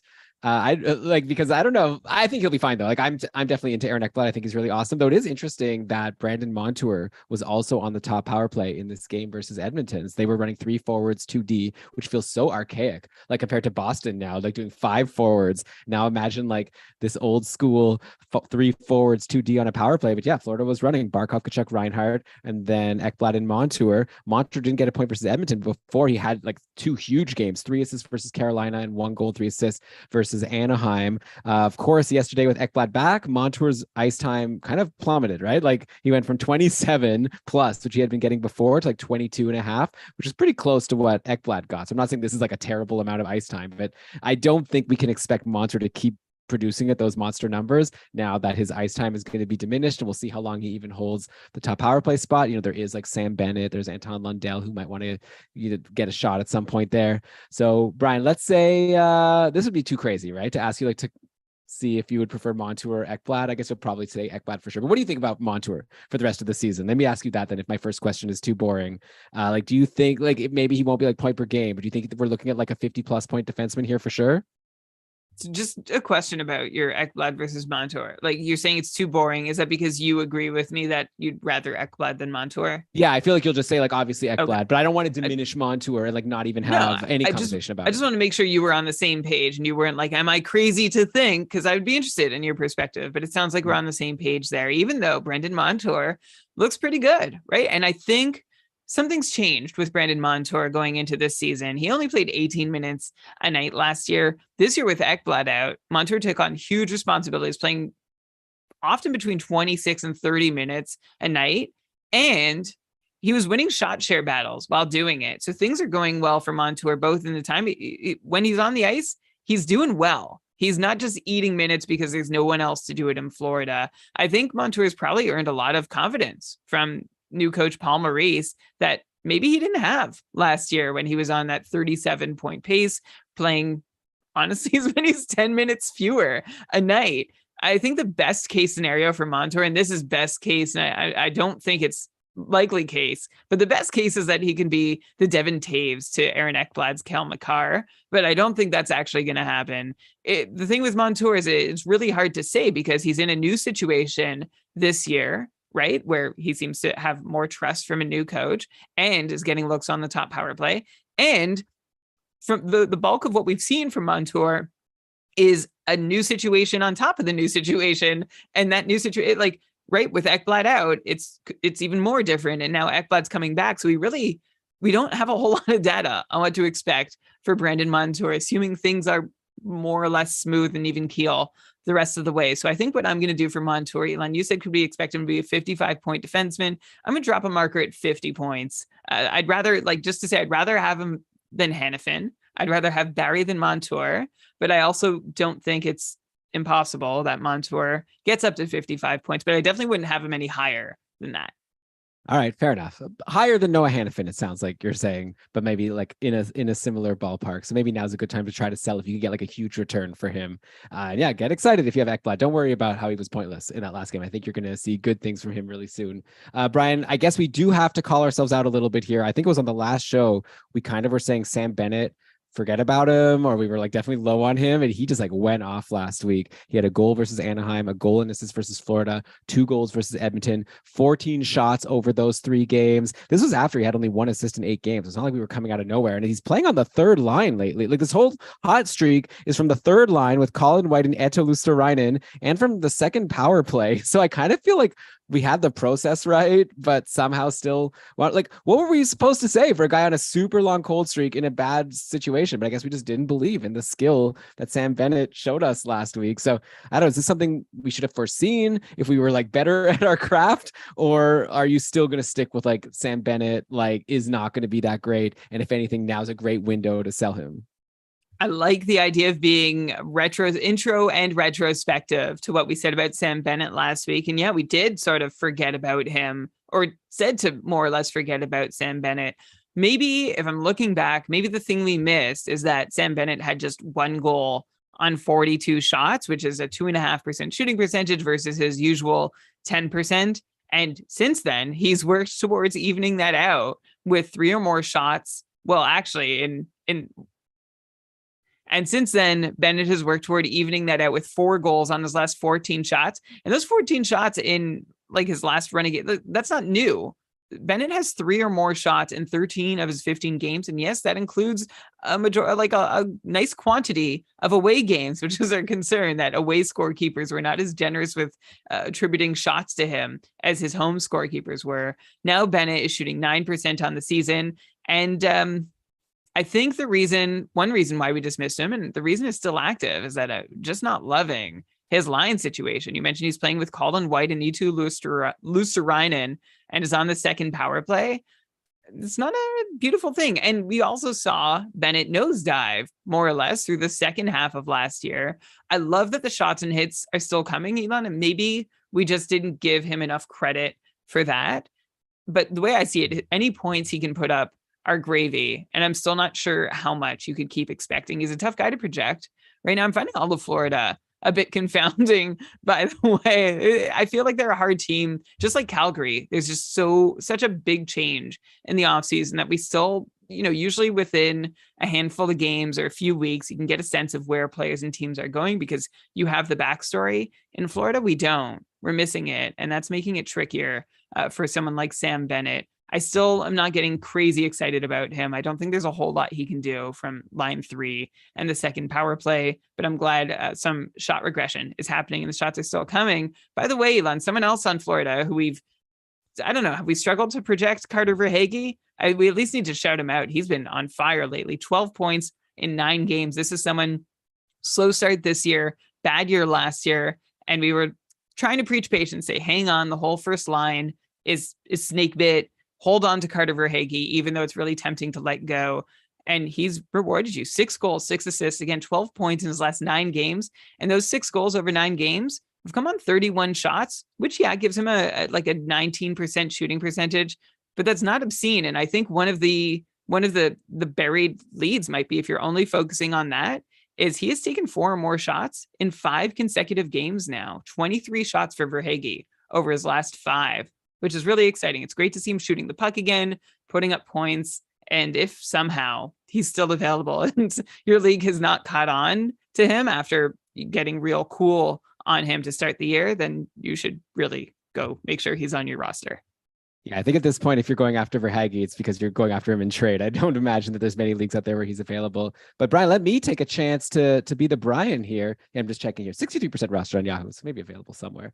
Super shallow leagues. I would point out that he's on this great hot streak. He had 2 games where he got on the top power play recently, and he had 3 power play points just recently. Like, actually, his last 3 points in his last 3 games are all on the power play, and he's been bumped, right, with Ekblad back. So if anything, I'd expect him to start slowing down a little bit. So if you can get like a huge return from him, if someone believes in him as like a point per game guy, I think now would be a good time. Like, his value, I'd just say, is as high now as it'll ever be, for whatever that's worth. Though right. I did say a similar thing about Hampus Lindholm when Ben and I talked about him on short shifts, and I said, like, now's a good time to sell Hampus Lindholm because with McAvoy coming back, probably Lindholm's value is going to fall. And you know what? McAvoy is back and Lindholm is still doing really well. He had 3 assists today. Today's Sunday that we're recording this, in Boston's 5-2 win over Vancouver.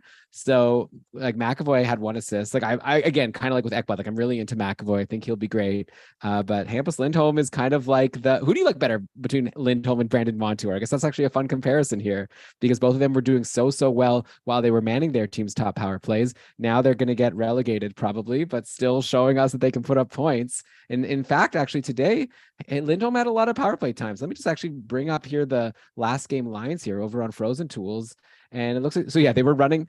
Okay, it's worth pointing out here that they were running this 5-forward power play again. Bergeron, Krejci, Marchand, Pastrnak, and DeBrusk, and then a second power play with Hall, Zaka, Foligno, and then Lindholm and McAvoy. That would be wild if that sticks. So I guess, yeah, they're both like not top power play defensemen right now, but it looks like there was also a stretch of a power play where McAvoy did play with Bergeron, Krejci, Marchand, and Pastrnak, and DeBrusk, I guess, had to go sit down. So I think this is all a very fluid situation, but in general, I think my question stands. Lindholm versus Montour, who do you believe in more to keep up their awesome pace that they've done for the start of the season? Yeah, that's a really hard one. I think it's whoever's going to play with the best players at 5-on-5 going forward. So for that, like, I'm going to look at their on ice expected goals numbers. And for Hampus Lindholm, he's just above two, and this is at 5-on-5, 2.5 expected goals per 60 minutes at 5-on-5 while he's on the ice. And Montour is seeing more than 3 expected goals for his team while he's on the ice per 60 minutes. So that's going to be my answer. But this isn't to take away anything from what Hampus Lindholm has accomplished. He stepped up onto the top power play and has been producing like a power play 1 quarterback. He's on pace for 23 power play points this season, and his 5-on-5 production is looking pretty strong. He's got his highest points participation rates of his career, so I think that still could dip a little. But other than that, even if you regress the guy, what's his career high point pace? 37 points. Yeah, I think that's a decent starting point, and I probably think that's even too low. Even if I regress him, I feel like Hampus Lindholm is still going to somehow appear as a 55-point player, which is new territory for him. But I will, I'm going to defer a little bit on thinking Lindholm can continue all he's doing and prefer Montour. Yeah, I'm in agreement with you there, but definitely exciting to see that Lindholm can keep this up. Obviously, a much better situation in Boston than he had over in Anaheim. Brian, I still have some more outjuries to get to. I actually still have a question also about a really struggling player over in Boston, but maybe that's changed a little bit today. So we're going to get to all that in part 2 of the episode, where we'll also talk about a bunch more hot and cold streaks that were suggested by our patrons and some that I came up with on my own. So stick around. Go check your podcast player to see if part 2 is available. And we hope you'll stick with us and enjoy the second half of this show. Thanks so much for listening, and we'll talk to you soon. All right. Good job. Good job to you. All right. Yay! Yes, part 2. Okay, how's everybody doing? You're listening to Keeping Karlsson. You already heard me do the whole intro in the first half. So, Brian, let's just dive right back in here as we get to part 2 of our mega episode for this Sunday, November 13th, where we're still in the outjuries section, and we were talking about the Boston Bruins, and we had a patron, Gary, who wanted us to talk about Taylor Hall, because the Bruins, well, get this, they were running, like I said, a 5-forward top power play. They still have been today in this win over Vancouver. And somehow Taylor Hall couldn't even crack a 5-forward top power play. That's not good. Okay. And he's been pointless in 4 games going into today. His shot on goals have been decreasing. If you look at then today, Boston versus Vancouver. And okay, Taylor Hall got an assist. So if you want to say that, great. The cold streak is over, but I don't know. I'd still be concerned. Also, looks like they were running the perfection line again today. Bergeron, Marchand, and Pasternak back together on line 1, which is very bad news for Krejci, Hall, and DeBrusk, who now all don't get to play with those superstars. They get to play with each other, which maybe is a little bit nice. At least DeBrusk and Krejci have been getting power play time, but Hall really kind of left in the lurch here. I'm concerned, right? I think we're talking snoozer territory very soon. Maybe he'd be at the top of my watch list if he did get dropped, just because he's Taylor Hall. And I know he's a very talented player, and things could always change. He could get back with Pasternak. Maybe he'd get back on the top power. But this is maybes, right? If ifs and buts were candy and nuts, we'd all have a Merry Christmas. So I'd be very concerned about Taylor Hall right now if I had him. Me too. I really would. I'm trying to recover from my off mic reaction to that last thing you said. Taylor Hall, it's been ugly for Taylor Hall this year. One thing we noticed last year was that Taylor Hall was deferring a lot more when he was on the ice with David Pasternak, and this year hasn't changed that. In fact, it seems like he's just straight up full-time deferring now. Taylor Hall, a guy who took on average 3.5 shots or more per game, or somewhere in that vicinity for the better part of a decade, is now barely taking 2 shots per game. And I don't see any reason to think this is going to change for the better anytime soon. The other thing that really hurts Taylor Hall is his power play usage. As you mentioned, Elon, he has just 1 power play point in 16 games. And I'm not sure that we should expect that to change. Maybe he should be doing a little bit better from the second unit, but I'm not expecting the 20 or 25 power play points that we've been able to expect from Taylor Hall. That's sort of averaging out. His power play production has been really spotty over the years due to time missed and changing teams and so on and so forth. But as of this moment, I'm with you, Elon, that Taylor Hall might not be on snoozer watch. He might just straight up be a snoozer. I thought playing with Pasternak would be a good way for him to guarantee himself fantasy relevance. It hasn't been. And of course, losing that top power play deployment has been a big part of that. I dropped Taylor Hall earlier this week in one of my leagues where I grabbed him off waivers a couple weeks sooner. Did some really great things for me in the couple weeks I had him, but I needed to make a cut. And he was one that was pretty easy to justify. So if you drop him, you might be a little sad because he might still put up big points for 2 or 3 games at a time, but that doesn't differentiate him very much in all likelihood from the guys at the top of your free agent pile. And if you're watching him with 4 shots over his last 3 games coming into tonight saying, what can you do for me? I'm not sure he can do a whole lot more. So yeah, if you have Taylor Hall on your roster, it's time to reevaluate and make sure he actually belongs there over the other free agent options. I'm seeing here in the chat, Kevin is asking about like an injury to DeBrusque. Is that, I haven't seen anything about that. Me neither. Nor has Patty for a bit last game, but was okay to play today. Yeah, he played today. Okay. So, well, maybe you. So yeah, maybe you can just. No, it's okay. We got it. Go. All right. Thanks, Kevin. Though that's good to make sure. Okay, so. Yeah, Brian, it's pretty wild what's going on here in the NHL, where you've got Taylor Hall becoming droppable. Didn't expect to see that happening. Just feels like yesterday that he was winning the Hart Trophy, but I guess it is actually kind of a long time ago. All right, let's go to Vancouver now. We're still in outjuries here. Brock Besser returned on Tuesday. It's been great. He picked up an assist in each of his 3 games so far, and I wrote that before Vancouver's game that we were just talking about versus Boston today, and I believe Besser picked up yet another assist. Make that 4 points in 4 games for Brock Besser, and you may be thinking, fine, like he's getting some assists, but if he's not going to be shooting like that, but no, like he's also still taking lots of shots on goal. So if anything, like he's probably due for a goal at some point. So I'm really excited about what I've been seeing from Brock Besser, and the lines in Vancouver have been very interesting. So they lost today to Boston. So probably there's going to be a huge shakeup. The big news today was that Andrei Kuzmenko was healthy scratched, which is pretty wild considering just like a week ago or so, I was like really regretting having dropped him in the cupful because he was really rolling with Pettersson and on the top power play. But actually, Kuzmenko already a couple games ago got bumped from the top power play by Brock Besser. So it's been Miller, Horvat, Besser, Pettersson, and then Quinn Hughes. And now today, Kuzmenko healthy scratch. So probably just to teach a lesson. I'm sure he'll be back the next game. We'll have to see. But yeah, Besser finds himself on a line with Pettersson and Mikheyev today. Before that, he was playing with JT Miller. So I'll just throw it out there. Brian, yet another. I've been telling the story of some free agents I've been grabbing in our shared league. I got Cam Talbot. I got Noah Hannafin. Another guy I got in the past like 7 days is Brock Besser, which I couldn't believe. He was injured at the time. And I feel very excited to have now these 3 guys. Well, Talbot, we'll see. But like, I think guys that are going to stick on my roster for a long time. I still have another one I'm going to get to a little bit later. But Besser, what is there to say? He's good. Like if he's still like not super highly rostered, right? He's only 60% rostered on Yahoo. So if you could get him, I think definitely go get him, especially if he's going to stick with Elias Pettersson. But maybe that won't last now that they lost today and they'll bring Kuzmenko back the next game. But I guess actually before I throw to you, Kuzmenko, okay, snoozer alert here. He's been slow. Obviously he could come back. Make the point of scratching a player is obviously to like teach him a lesson. Like the plan isn't for Kuzmenko to become a healthy scratch all season. So I'd imagine he'll come back and we'll have to see if he got the message from the coach. I guess he was having some defensive lapses. So what do you think about him? Let's say compare him to Taylor Hall. You know, if you have both of them and you're going to drop someone, who's the drop there between Kuzmenko and Hall? I think I would drop Hall first. I actually did. I had both of them, but this was before Kuzmenko became a healthy scratch and lost his top power play deployment even. And I dropped Hall because I just think his ceiling is low, while Kuzmenko still has this like kind of unknown, unplumbed upside. I think, you know, you can see the game before he was scratched. He played only 9.5 minutes. So I think he did something wrong, was like so wrong that he had to miss the entire next game for.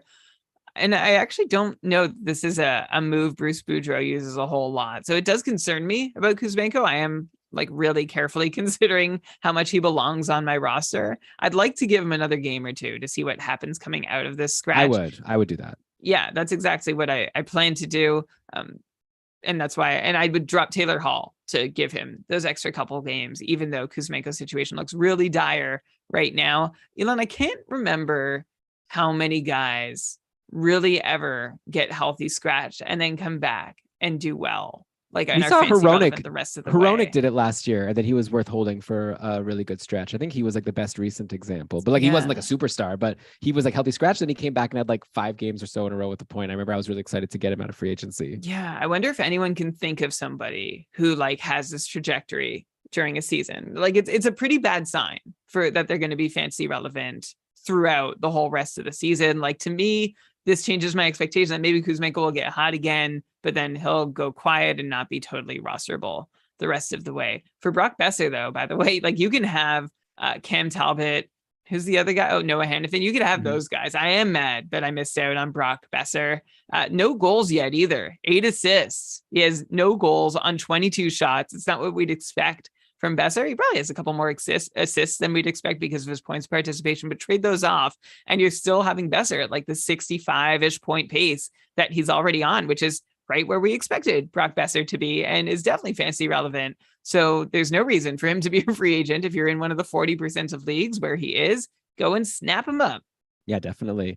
Okay, so a couple more guys I want to talk about on Vancouver here. First of all, Bo Horvat. The dude can't stop scoring. He's been his goal on Saturday versus Toronto brought him to 9 goals in his last 7 games, which is insane. What did he do today versus Boston here? Let's see. No points, but 5 shots. He did his best to score. He couldn't get by Linus Ullmark, clearly. But yeah, he's up to now. So what is it? 13 goals, 17 points in 16 games on the season. Obviously, the goals are unsustainable. But are you seeing anything different about him under the hood? Like a name that I've seen thrown out there that maybe like, is he having a season now like Chris Kreider had last season? That, like, you know, like where a guy who never really scored more than 30 and he was like scoring like so many goals and we're like, it's probably not going to keep up. And next thing you knew, Chris Kreider scored 50. And it kind of feels like Horvat is on that trajectory right now. He's shooting so much. He's scoring a lot. I'm really into him, but obviously I'm ready for you to pour some cold water and tell me that he's only going to, get back to 30 by the time this is all said and done. Or maybe, he's banked so many that maybe he'll end up with 40, but like he'll pace for 30 moving forward. Elon, Chris Kreider is also the name that came to my mind when I was looking deeper at Bo Horvat, because he is crushing it on the power play, which is where Chris Kreider was crushing it at this point last year. Horvat already has 5 power play goals. But the thing about Horvat is this isn't really a new thing for him. And yeah, he's shooting 28% almost with the man advantage, but he usually shoots 22 or 23%. And he is in that sort of front bumper spot, helping clean up trash and getting these really high danger looks that he can put away. So he's in a great spot on the power play. Horvat knows how to take advantage of it. He has been fantastic. 13 goals on 53 shots. And again, that's in just 15 games. At 5-on-5, his expected goals rates are up, not so much that it covers his 5-on-5 shooting percentage doubling to above 20%. So that's where I would see some room for Horvat to regress. But this is a guy, Elon, maybe we just haven't given him enough due for doing what he did last season. Horvat paced for 36 goals over 82 games last season.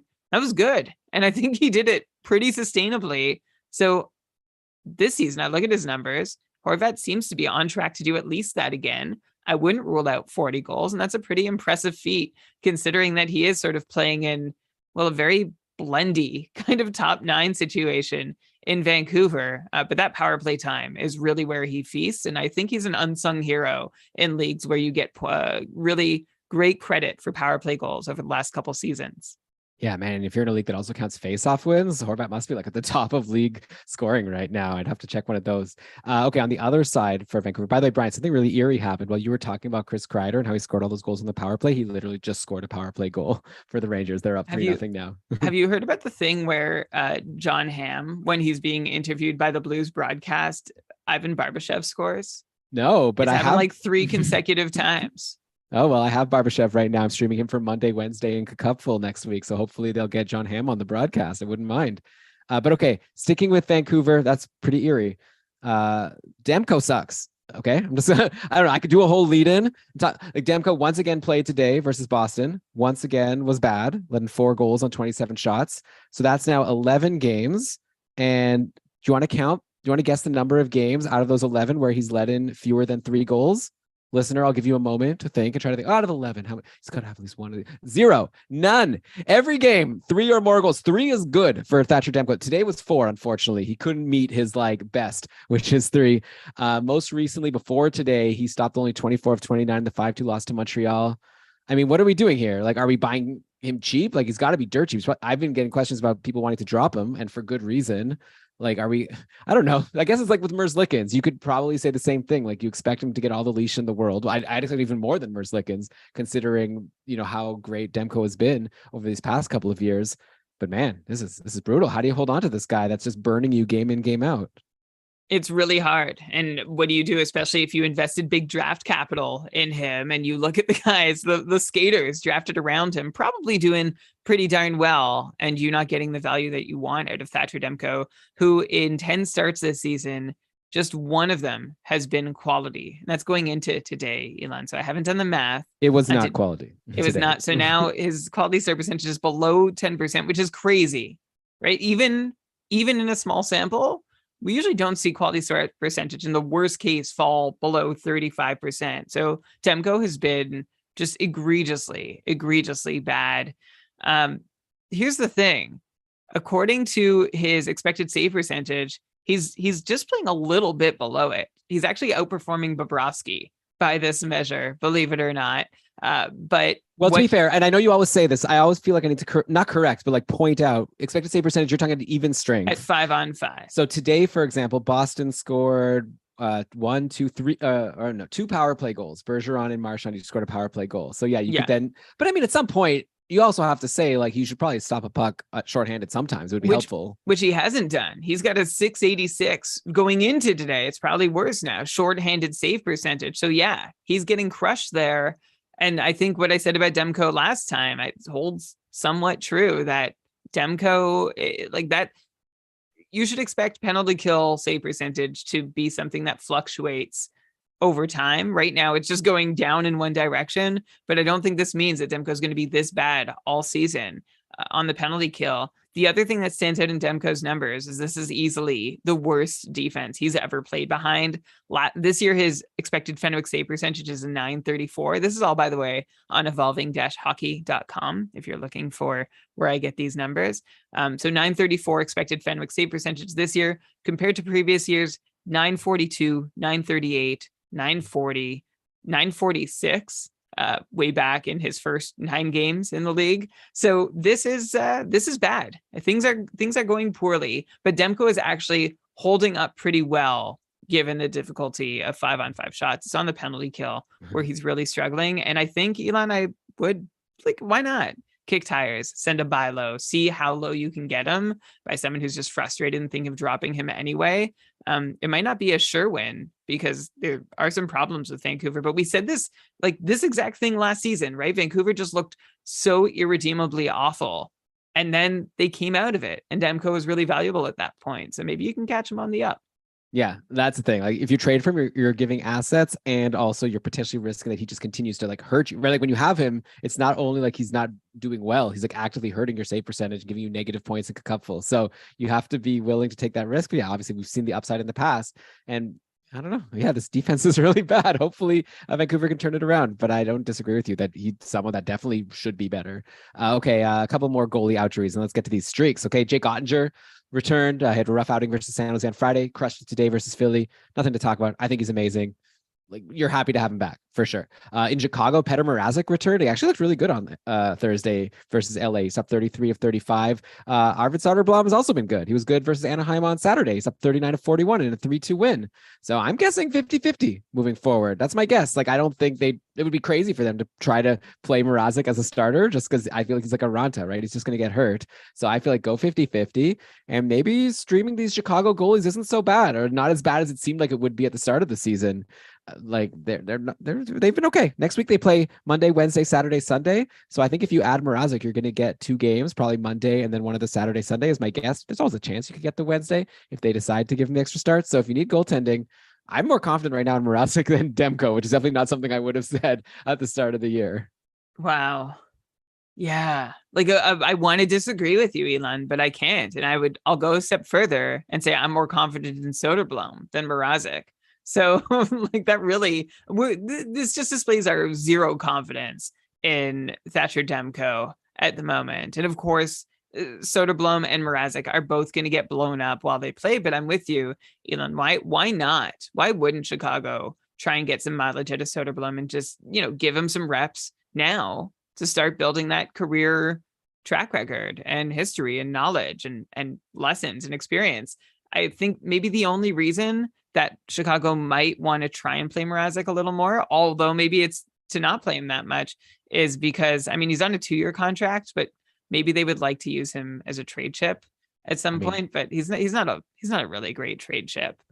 I mean, whatever. They traded everyone else. Yeah, probably they will want to trade Mrazek. And who knows? There's a lot of teams that need goaltending, right? That's why 3.8 mil for another year after this one. So it yeah. doesn't make him a really great, like, unless they retain. I mean, he would need to he's like a Matt Murray, right? Like he needs to actually play like 5 games in a row where he doesn't get hurt and doesn't get blown up terribly before any team's going to be interested in him. But right now, okay, he had 1. So 1 out of 5. Good job. By the way, like I said, with this good schedule for Chicago next week, that means you're going to want to stream it. Take a look. They're all out there, I'm sure. Taves, Max Domi, Radish, like whoever you want to try from Chicago, they're probably all out there. And now's the time to get them because next week's one of those weeks where there's a lot of players who are playing just like Tuesday, Thursday, Saturday, especially Thursday, Saturday. So you're going to get 3 off-day games if you grab one of these Chicago guys. I grabbed Jonathan Taves.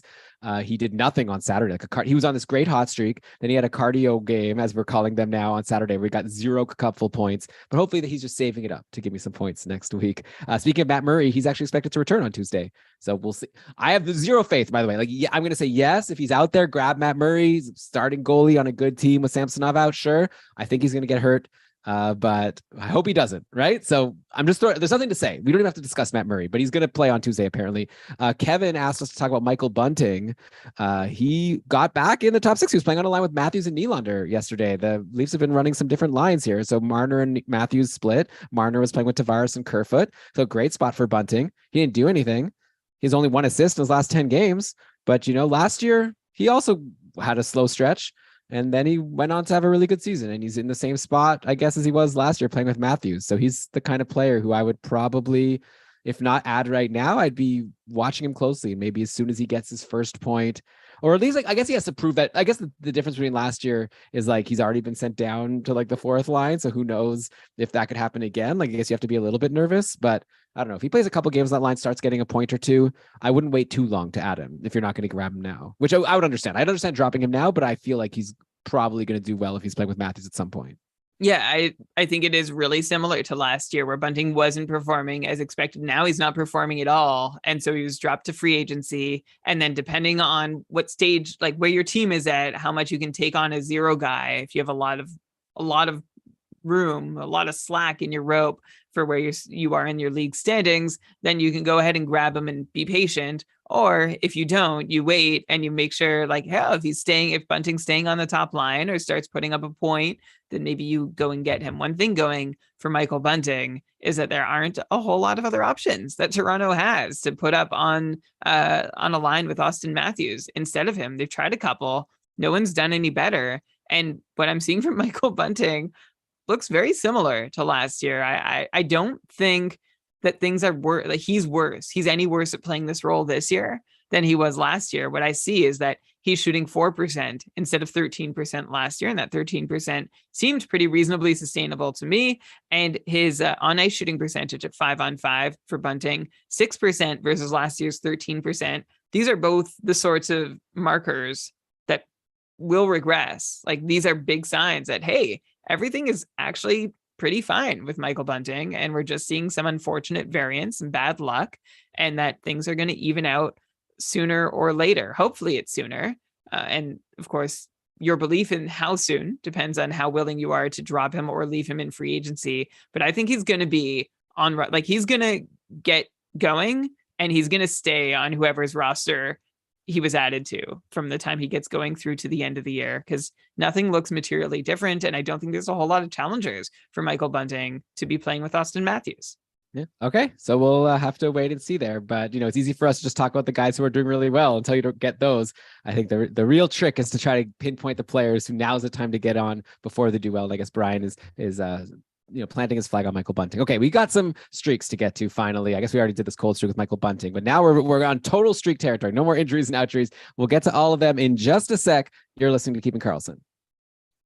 All right, we are back. Brian, I want to start in Arizona because they're playing right now against the Rangers, and Clayton Keller has just scored yet another goal. Clayton Keller is so good. He is now up to 17 points in 15 games. This is he's on Arizona. How does he do it? I don't know. Anyway, unfortunately, the Coyotes are going to play one game next week. So hopefully Clayton Keller will give his managers a multi-point game to, stave them over for only one game. But is that even the right use of the word stave? I don't know. Anyways, not a fantasy question. I guess you could tell me that if like Clayton Keller's overperforming or not, but I just feel like because he was so great last year, also over a point per game. So it seems like this guy's for real. And anyone who drafted him, I know we were talking in our Discord and people were talking about how he scored a lot of empty net goals.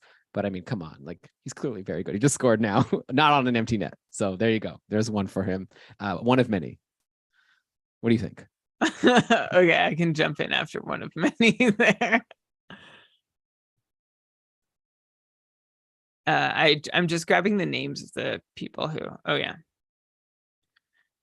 Yeah, on our Discord server, our eagle-eyed patrons, Alex and Quelliford, both mentioned that they thought that Clayton Keller was getting an abnormal, disproportionate amount of his points against empty nets. And sure enough, Clayton Keller leads the league in empty net points. He's got 4 so far in 14 games, tied with Connor McDavid and Victor Olofsson, which, you know, one thing is kind of interesting to me that Clayton Keller can be up here while playing for Arizona, who going into the season, we wouldn't have expected to see a whole lot of empty nets on the other side of the ice because that means they're leading late in a close game. But sure enough, that's what they're doing. And so that's one way Clayton Keller is putting up points this season. Another way is, yeah, he's just, well, he's having success. I'm having a hard time buying completely into what he's doing because Arizona just does, like and I think I mentioned this when we talked about Keller last a few weeks ago, they just look bad. And Clayton Keller's shot rates are down. And sometimes I'd be like, oh, well, that's the player slowing down or being asked to play differently. And I legit think he's shooting less because there's just less opportunities being created for him to shoot. Keep in mind, Nick Schmaltz is out, and I think that does impact Clayton Keller. And when Schmaltz is back, I might be higher on Keller again. But for now, like today, he's playing with Travis Boyd and Barrett Hayton. How many shots can you possibly get off when you're playing with those two guys? And on the blue line, the top pair was JJ Moser and Yusuf Alamaki. Again, how many opportunities can you really generate? And it bears out in his expected goals numbers. They're low on ice expected goals, below 2 per 60 minutes. That's bad. And so while Keller's numbers, like his scoring has been good, his own individual numbers look pretty meh, and he's been relying on even strength points to get to where he is.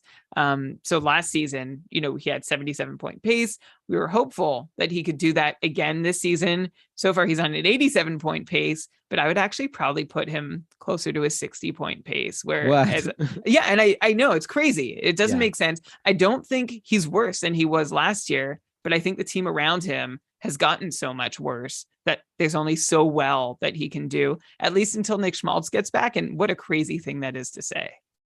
Yeah, I think that you're going to one day have this played back to you and you're going to have a red face when that happens. In what way? I think he's going to have like 80 points this year or, at least, or I don't know, maybe not at least, but I think 70 to 80. Like I think 60 is like a really low number for someone who's like already on his second year of producing above a point per game. Well, no, I heard all your reasons. Yeah, no, it's not his second year of producing. He's just done it once. Well, I know, but I think he's on to his second year, and so far he's doing it again. And also, if the glass is half full for Clayton Keller, it's not me being concerned that Arizona is not going to see many more empty nets. It's that the Coyotes put him on the ice in those situations, and when there is an empty net, that he gets an opportunity to put a point on it. So there's that. Elon, I'm not. So what do you think? You're putting him 70 to 80, I think. Yeah. Maybe on the higher end of that.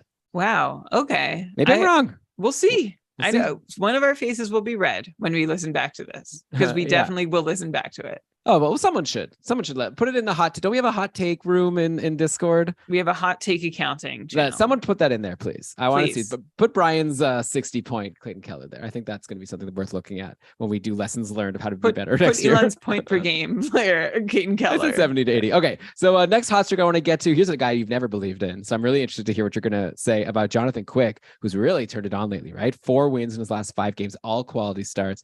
The one loss was an OT versus Chicago. So that was a 2-1 loss. So that's also a good game for Quick. Finally sat for a game yesterday after playing 4 in a row. And Cal Peterson, hey, he actually won a game. He did let in 3 though. So it was a classic like Thatcher Demko game where like even in a win, like he still was obviously going to let him three because Kyle Peterson kind of stinks. So all of a sudden, like I think Jonathan Quick, I don't think people are really. Everyone still wants to say like Kyle Peterson's the future. LA has him with this big contract. They want to give Peterson lots of games. Let me just say, who still wants to say that? Like, I don't know. I just feel like I was a Cal Peterson booster for a long time. Even I've given up on him. Okay, so would you agree with this statement? Jonathan Quick is a volume goalie on a really good team. Yes, okay, I would agree with that statement. Even though, like, he's not a great volume goalie. He's a 904 goalie, Elon, and he's playing below his expected number. So he's doing worse. Yeah, but you're looking at this whole season. Like, just look at the past couple of weeks. Like, he's really like gotten dialed in lately. Like, yeah, he had a slow start. Okay. Yeah. Forget about it. Right Elon, off in those the last games. couple of weeks, Jonathan Quick has 2,895 starts. Two of it, like he's had two really good ones. The two before that were both sub 900. All right, fair enough. I don't know. I'd still grab him in every league. I think he could be a volume starter. I think he's still inconsistent, but he is definitely in a year that LA wants to contend with a young new group.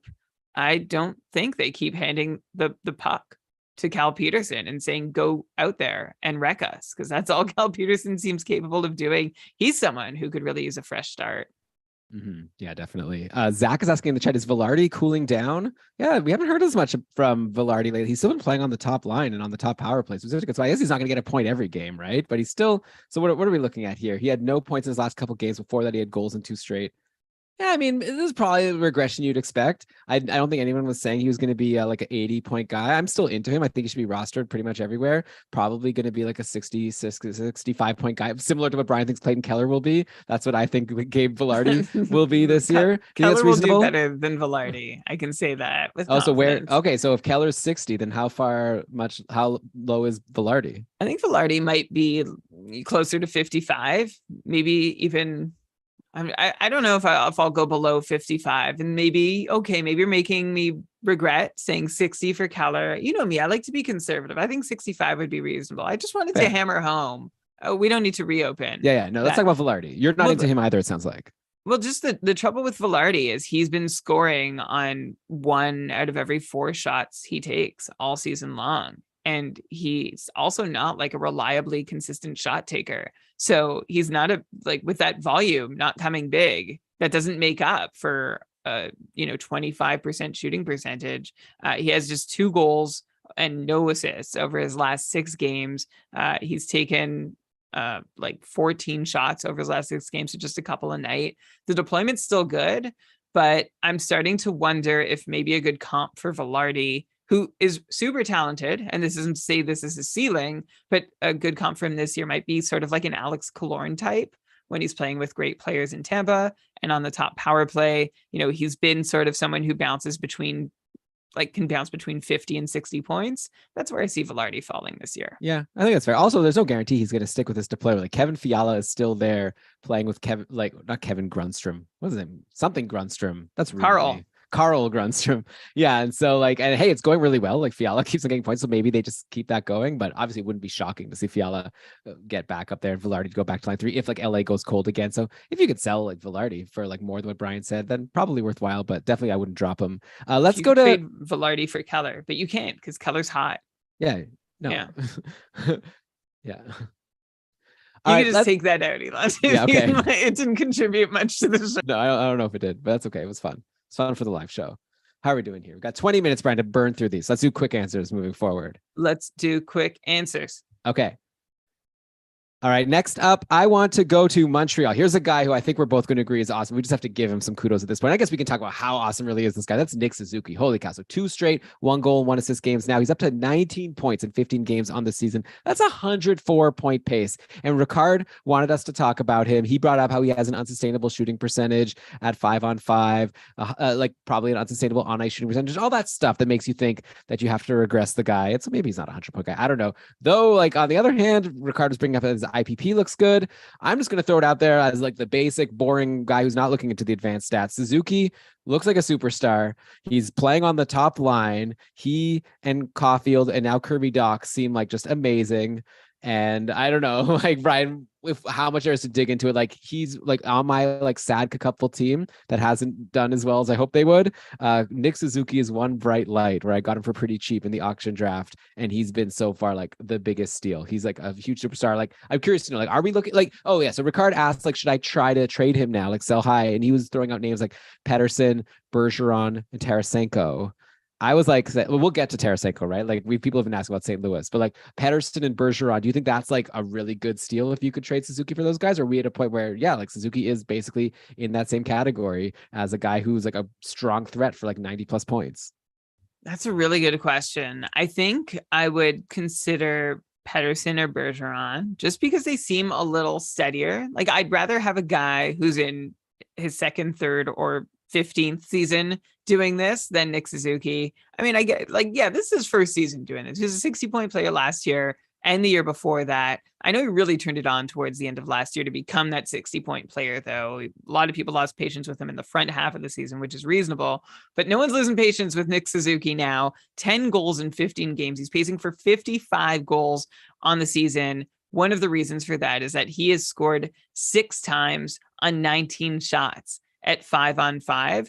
But even if you take out those extra goals, which I think is probably the one place that he's really significantly overperforming, that still leaves him at a point per game pace. And with 6 goals in 15 games, which is not too shabby. If you're going to get me more than a goal every 3 games, I will happily take it. So I think you're right, Elon. This is just a moment to recognize Nick Suzuki doing real well, and that top line in Montreal doing really well. Kirby Dach rolls along. Cole Caulfield having a great season. Forget everyone else in Montreal, though I know you're about to bring up someone else that you don't want to forget. But this is a line worth buying in on in a city that we weren't sure was going to have like sure shot fantasy value. But I am sold completely on Suzuki, Caulfield, and last week I said pause the pod on Dach. I hope you did. I hope you got him. Yeah, well, Brian, I was mentioning that I was going to complete my Mount Rushmore of awesome ads in the Bupful League we're in. So yeah, over the past 7 days, it's been Noah Hannafin, Cam Talbot, Brock Besser, and Kirby Dach. What an ad! This guy, 2 assists versus Pittsburgh yesterday, brought him to 11 points in his last 7. Not only is he like one of my best ever free agent ads, let's give some credit to Kent Hughes. What a great trade. Right, to get this guy. I mean, I guess it's too early to like totally, you know, like we said last week, like who knows if the pick that they traded turns out to be something big. But man, like what a turnaround for Kirby Dach's career coming to Montreal so far. The guy I wanted to bring up is Mike Hoffman, because he's only 2% rostered. So in your deeper leagues, he's got goals in 3 straight games now. Was doing absolutely nothing before, which is why he was so low roster. But like Mike Hoffman is someone who we've known to be a goal scorer for a long time. He's not playing like in the 4th line, right? He's playing, I guess, on the 2nd line with Gallagher and Dvorak. So yeah, I don't know. In a deeper league, I think Mike Hoffman is someone now to pay attention. He's not even on the top power play. I don't know. You're probably just gonna say it's unsustainable, but I feel like he's a big enough name that when he's scoring goals, I get a little bit of a hunch that he could keep it up a little bit. So I don't know if I'm streaming someone and I'm looking, I think Mike Hoffman is someone you should at least add to your watch list. You could add him to your watch list, especially if 3 or more shots in a night is going to help you, which is what he's done now in 5 consecutive outings, including 12 shots over his last 3 games, during which he's scored 4 times. So converting 4 times on 12 shots, that's big. And yeah, about now he's where he should be for goal scoring, you know, scoring on about 15% of his shots at all strengths, 5 goals in 13 games. Like this all brings him up to a 40-point pace. And Elon, this is exactly what we saw from Mike Hoffman last season when he was on a 43-point pace. He would do a whole lot of nothing, and then he'd build some heat, and then go quiet again. So yeah, while he's building heat, go get Mike Hoffman. But honestly, the second the goals stop, especially if the shots aren't of much value to you, you can just drop him. Like this isn't someone you're going to hold on to just in case Mike Hoffman finds his old game that had him with 70-point paces in 3 or 4 seasons, or even a 60-point pace. That's not going to happen. This guy's a pure streamer when he's scoring. Yeah, no, I agree with you. Yeah, he's definitely just someone for deeper leagues when you have a spot for him. Let's go to San Jose. Okay, Underpants Gnomes wanted us to talk about Timo Meyer. I was like, what is there even to say? He's got 12 points in his last 7 games. I guess San Jose played today, and Meyer did not get a point, though. Great comeback win for the Sharks, 3-2 in the shootout over Minnesota. Good for them. Meyer didn't get a point. He did have 6 shots. Who even scored these goals? Nico Sturman, Steven Lawrence. I guess Steven Lawrence. I should actually finish saying the name, but like it's got to be exciting for Sharks fans that they're winning some games lately, and especially if you go win a game where you're just getting like depth scoring like this. Like, when do the Oilers ever win a game when the goals are from like players on their third and fourth line? That like never happens, I'm sure. So good for the Sharks. Timo Meyer's great. I don't know, Brian, if you want to dive into him. Let's not. But I guess I could mention a couple of people like associated with him that you might be interested in moving forward. So Alex Barabanov has been pretty decent lately. He's been on the top power play, and he had a goal and assist versus Dallas on Friday. No points today for Barabanov, but he had 3 shots. Yeah, really good ice time, like almost 19 minutes of ice time. And like I said, on the top power play. Kevin LeBanc is also someone who had been on a bit of a hot streak. 5 points in his previous 3 games going into today. He's playing on the top line with Hurdle and Meyer. If I were to recommend one, it would be Barabanov. I just kind of don't have faith in LeBanc, but curious to know, like, if you want to stream in a Shark and you can't get Meyer, Hurdle, or Couture or Eric Karlsson, I guess to me the next choice is Barabanov. What do you think? Yeah, I totally agree. And I think some of us soured on Barabanov early this year when he missed some game time, right? And Luke Kunin was doing well on the top line. It's like, oh, is Barabanov even going to get back up there after missing the first few games with injury? Then he had just 1 point in his first 5 games. But since then, he has 7 points in 7 games, a goal and 6 assists. He's taken 2 shots per game. He's got solid deployment. So yeah, give me Barabanov as my preference to who'd you even say? Kevin LeBanc. Yeah, who is like, he's doing okay, but he's not someone to hold on to. And I might take Barabanov over a lot of sort of streamer level players that we've mentioned today. I'm looking back through, like I take Tatar Adam Ruzicka over Barabanov. I take oh my gosh, I'm going to really mess up Barabanov's name. I take him over Ruzicka. I would take him versus Velarde, I think would be an interesting place to stop. Come on, you have to take Velarde. Easy. Yeah. I think I do. They have pretty similar numbers, Elon, and one of them is producing them like really unsustainably, and the other is doing it more sustainably. Okay. Wow. And one is hot lately. Barabanov's hot lately. Velarde's cold. Okay, interesting. Yeah, I wouldn't go that far, but yeah, it's making me more excited that I have Barabanov in the cupful. Another point, by the way, for Eric Karlsson today. And apparently Barabanov scored the shootout winner today, so it doesn't help you for fantasy, but obviously it means the coach is going to like him. Where do we want to go to next here? Pittsburgh, Jason Zucker looking really good on his line with Malkin and Raquel. This is a guy, Brian, who used to, this is like Tatar, right? Like a guy you used to really like, finally let you down enough that you're like, fine, I'm finally over Jason Zucker, only for him to get this. He's up to 13 points in 13 games now this season after his 3 assists versus Montreal yesterday. He's only 15% rostered on Yahoo. Is this a pause the pod? Or are we telling people that they have to rush to grab Jason Zucker? Point per game playing with Malkin, who, by the way, not to bury the lead here, Malkin is very good. He has 8 points in his last 6 games. He's up to 16 points in 15 games. He's not even playing with Gensel. He's playing with Jason Zucker, and he's making Jason Zucker into a superstar. So Malkin, good for Pittsburgh for, extending that contract, because Malkin still's got it. Jason Zucker outscoring my combined Crosby and Letang this week. I was very frustrated. I'm very frustrated this week, Elon. I think it's a week I could have won. I'm sorry if I've gone on a bit too much about it. I haven't lost in a little while. I used to just be really used to it. I mean, like, yeah, of course it's going to happen. But now I'm mad again because I had a couple good wins or close wins, at least in a row. But one thing in Jason Zucker's sales lately has been, 3 goals on 17 shots. There's a 17.5% shooting percentage. Overall, though, there are some signs of life in Jason Zucker that we haven't seen before. At 5-on-5, he has increased his shooting rates basically up to levels we haven't seen for about 4-5 seasons. And he's also seeing a little more ice time at 5-on-5 too, just like a shift or 2 a night. But that is worth something. And yeah, he's actually clicking with his line mates. The past few seasons, Zucker's been shooting sub 8%. Zucker's on-ice shooting percentage has been below 8%, which in one season, we'd be like, yeah, I should probably regress. But after 3 seasons, it's like, well, I guess Jason Zucker is not on lines that are really great at converting. But this season, he has broken that pattern. And for the first time in 5 years, he's on a line that is converting on an above average number of their shots. And good for Jason Zucker. He's taking advantage of it. It's almost like, I'd say this is similar to a Tomas Tatar situation, where if you look at I mentioned Zucker earlier in the show, someone who has a brilliant great insight. That's great good. On ice expected goals rate. Why are you joking? Did you already say that? Yeah, I said that it's the same as Tomas Tatar for you. Okay. That's how I started this whole thing. Well, okay. Well, but I'm seeing it bear out in the numbers too. So sorry, you were making the comparison just on the line combo level and production. No, I was making it based on the player you used to really like that you had given up on. Yes. I did a whole intro. Yeah. Yeah. No, I remember that now. But I'm seeing it come out in the actual numbers too, beyond just we've seen it anecdotally, Elon. Now I'm seeing it statistically too, that Jason Zucker looking pretty good. I wouldn't give up on him at the moment. I don't know. Like if who would you prefer between Tatar and Zucker? Zucker, I think. Yeah. But why? I don't know. Playing with Malkin, Tatar had, I don't know why. It's just a gut feeling. I feel like they're both pretty similar, like you're saying. Yeah, so there's not much to choose between. I'm interested in your gut feeling. Sometimes it just comes out of my mouth before I even thought it, and I don't know if that's good or bad to go with that advice. Okay, but since we're here, Brian, Chris Letang, what the heck? Okay, pointless in his last two.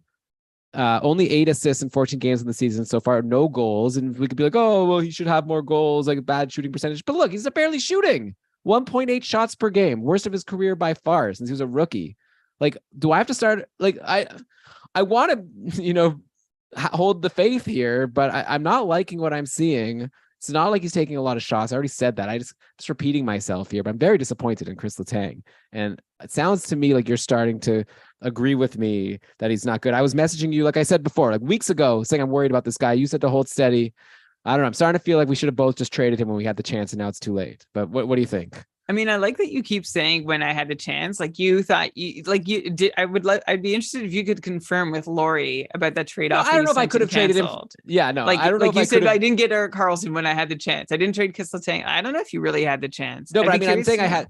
Yeah, I'm not saying maybe I had the chance to get Karlsson. I don't know. I never confirmed, but like I had the chance to sell him high. Like definitely his value like 2-3 weeks ago was high. People probably thought of him as like, yeah, just a guy on a culture that's a superstar. I think now people are going to see him as like a risky option. Like I feel like I was in on the ground floor of seeing that there's a problem with Chris Letang, and I should have. Last year I did that with Tyson Barrie, right? I traded him really early after spending a lot of money on him in the auction, and it really worked out well for me. I traded him for Jonathan Marsh. So I don't know. I feel like I'm not on my game as high as well this year, Brian. I feel like, I don't know. I'm worried about Chris Letang, but please just tell me that Chris Letang is going to be really great again. That would make me feel good. I think Chris Letang is going to be okay. I don't know that I can go all the way to really great. As far as shots go, Elon, the one reassuring thing I can tell you is that his shot attempt numbers are fine. They're actually exactly where they've been for the last 3 seasons. But his shots on goal numbers, like the number of those shot attempts that are actually getting on net, has dropped. And I have to think, 14 games in, that is just an issue of variance, and it's not something to get completely hung up on. I also saw Jesse Marshall, who graciously comes on to talk about Pens every offseason with us, saying he believes Letang has some rebounding to do. It's a matter of when, not if. And I'll also point out one other area where Letang can do better, and that's on the power play. He has just 2 power play points in 14 games so far, which is low. He is the power play 1 quarterback. He still plays an important role on that unit, but his points participation has gone down. Instead of being involved in half the power play points, the power play goals that the Pens score, Letang has gotten a point on just a third of those. And I think is something that's just going to naturally regress. The Penguins power play has also been a little less effective in converting this season than they have been in the past. So I think, Elon, I know it's really hard to wait this out on Chris Letang, especially when the shots have disappeared, but there's reason to think, I mean, we could expect some decline because Chris Letang is in his age 35 season. This is what happens when a player gets old, but I don't think that this is all age related. I think age related decline would have seen him go from a 70-point pace last year to maybe a 65-point pace this year. 50-point pace, well, sub 50-point pace at this point is too low for Letang. And I think, Elon, instead of selling him, I wouldn't want to sell him. I don't think his value is going to get a whole lot lower, which is why I think you might, if you don't have him, buy low. If you do have him, I guess, hold your breath and white knuckle it. And I can't guarantee also, there's like the Penguins, I don't know, they seem old this year, don't they? Like it just they seem inconsistent. They seem like they're having a hard time putting in efforts night in, night out. And I just don't know if and when they'll find their way. So that's going to also determine where Letang goes. Like they had a really poor showing last night. Who was it? Was it Montreal. against Montreal? Yeah. Yeah. So I don't know, Elon. I'm hanging on. I have no, I'm with Letang you. At this point, we hang on because his value's already in the tank. So now you just hang on. Else. Yeah. Yeah, but you're gonna hang on and be sad about it, and I'm gonna hang on and be like, oh, I think this is gonna work out. Yeah. Okay. Great. Well, either way, we'll both end up in the same place. I guess we also should talk about Brian Rust, right? Pointless in 5 games now. He's on top line, top power play, nothing. Right. I just don't have him in my leagues. That's why he's not top of mind. But like, do you think he bounces back like Letang, or is he at risk of potentially getting shuffled down the lineup soon if nothing happens? Shuffled down for who? Right. It's the same thing as Michael Bunting. I don't think there's a whole lot of competition for Brian Rust's spot on the roster. He's also someone at 5-on-5. His points participation has dropped, but that's something that we expect to just be variance because everything else looks pretty good. He's also, yeah. So if that's all it takes for to reassure you. Well, I mean, we're pretty deep into the show, so I think maybe we can't go too deep. He's also struggled to pick up power play points. I'll add that, just 3 so far over 15 games and on the top unit. We'd expect to see at least a couple more by now. Yeah, I guess I will say when you say like shuffle down for who, I mean, he could get bumped from the top power play for like a Jason Zucker or a Rickard Rakell. Like that potentially could happen if they're not scoring. But I guess we'll wait and see on Brian Rust. But yeah, definitely disappointing. You're right. I guess a lot of these pens are disappointing, but not Malkin, not Jason Zucker. Anyway, some cold streaks over in Seattle. People have been asking about Matty Beniers, pointless in 4 going into today. And so far we're 1-1 at the end of the second versus Winnipeg, and Beniers, no points still. So yeah, what do you think about this guy? It's someone we were really high on going into the year. I thought he was like my favorite for the Calder, but yeah, so far, even though he's getting great deployment, today he's playing with McCann and Eberle, and he's on the top power play. But at some point, if he's not producing, I guess you have to decide if he's worth holding. Are we approaching like a drop territory for Matty Beniers, or is he someone that you think is going to bounce back and you would still hold on?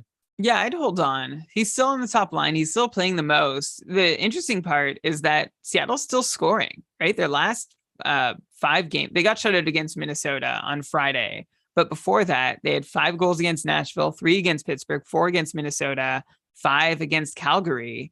So the goals are coming.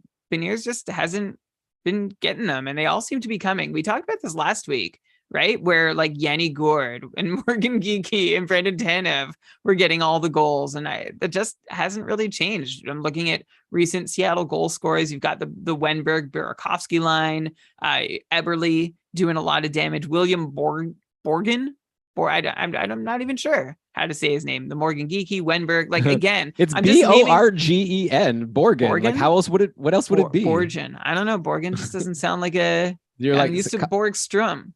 So coming from someone who says GIF, I guess it's hard for you to decide how to say Borgen. Yeah. So all I'm saying is hey, Jaden Schwartz too, that whole top line, ice cold. And I don't think it's something that's going to last. I'm actually a little worried though. And I'm wondering if that's part of the deal with Jaden Schwartz. He still is not practicing with the team on a regular basis. Every time I see the Seattle beat writers show the lines in practice, it's somebody else instead of Schwartz. And they Schwartz came out and skated alone before practice. So I wonder if he's playing a little banged up and if that's impacting that whole line. That would be a concern worth having. And maybe that, the domino effect on Beniers would be enough to consider dropping him. But I don't know the full story there. I just know that the top line is cold. And normally when a top line goes cold, they will warm back up again. So I wouldn't give up quite yet. But if we do find out that Schwartz, if Schwartz is playing at 50%, I'd rather he just sit out and somebody else step up onto that top line. That would be better for everyone. Well, yeah, I've got him in cupful. And next week, Seattle's schedule stinks. They only play Thursday, Saturday next week, 2 busy days. I'm probably going to drop him. No, I'm not going to lie. I also have McCann, who I might drop. But unfortunately, I have a lot of bad players on my team. So I have a lot of people to drop. But yeah, Matty Beniers, there's a question here in the chat from Joel. Drop Beniers for Tatar. I'd consider it. I mean, especially for a bad schedule next week. I would actually just go ahead and do that. Wow. I would. Without much reservation. Yeah. All right. So then also it's a question about Bjorkstrand's shooting percentage and how low it's been. Question from Acer. So I don't know. Seattle is tricky right now, like you're saying, Brian. They're not scoring as much as they should. Bjorkstrand has taken 40 shots at 5-on-5. He's scored on none of them. Usually he scores on 10 to 15% of his shots. So that should be at least 4 goals that he's put up. But he has just 1 goal. It came on the power play on 52 total shots. Bjorkstrand is shooting less than 2%, when again, his career track record is between 10 and 15%. I'm not seeing like any sign that his shots are any lesser quality than they have been in his best seasons so far. And he is firing away more than ever. His shot rates are the highest of his career. So this is someone who I think could bust out. And we've said this about Bjorkstrand before, and it didn't happen. But I would hold on to Bjorkstrand, depending on what the cost is. Maybe you could sneak him into FA and then sneak him back. But if you're just waiting and wondering, are the goals going to come? I think so. Yeah, it seems like they should with all those shots. This was Edge, by the way, who asked about Beniers earlier than Acer about Bjorkstrand. And now we have Terry, who asked us to talk about Duchesne and the Preds. Duchesne is pointless in 4 games, but he did have 11 points in 11 games before this cold stretch. Terry was like, not sure what to make of them. Did the entire team have career years and now are regressing back to normal? Brian, are you worried about... I feel like Matt Duchesne, just a bit of a cold streak this past week, but before that he was fine. So I'm not too worried yet, unless you're seeing something that I'm missing. I just lost all my tabs. Oh, come on. I just want to finish this. I know. Just bring up one tab about Duchesne. I just really would like to find the tabs. Hang on. Yeah, I think they're gone. Okay. Do it. Okay. Just give me a sec. Okay. Well, while you're doing that, so Duchesne. And actually, since we're on the Preds, they've had some crazy lines lately, including a new face showing up. This is like another example of an Adam Ruzicka by the name of Juuso Parssinen, who in the last game was playing on the top line with Forsberg and Granlund. And Parssinen actually scored a goal. And then Duchesne was playing with Rijo and Nino. So yeah, a bit of a new top 6 over here in Nashville. Does that also consider, I guess, like Duchesne being away from Forsberg? I guess that's not great for him. Also, maybe you can comment on Juuso Parssinen and if he's someone that we should have our eyes on in deeper leagues. You know, we were talking about all these like really like low percent rostered guys, I guess ludicrous streamers, as Dave would call them on the stream scheme. So yeah, what do you think about Duchesne and Parssinen?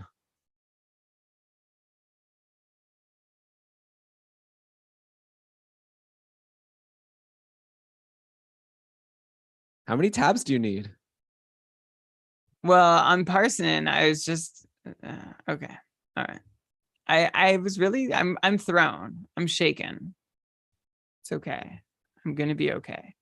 Okay. Duchesne. Okay, after this, we'll just do Tampa and Seattle, and then it's gotta end. Well, we did Seattle. Sorry, St. Louis. Yeah. Okay. Did you try Control-Shift-T? Well, actually, my problem was I pushed Control-Shift-T about 14 times, and then I think I pushed something by accident. I don't know what happened. Okay.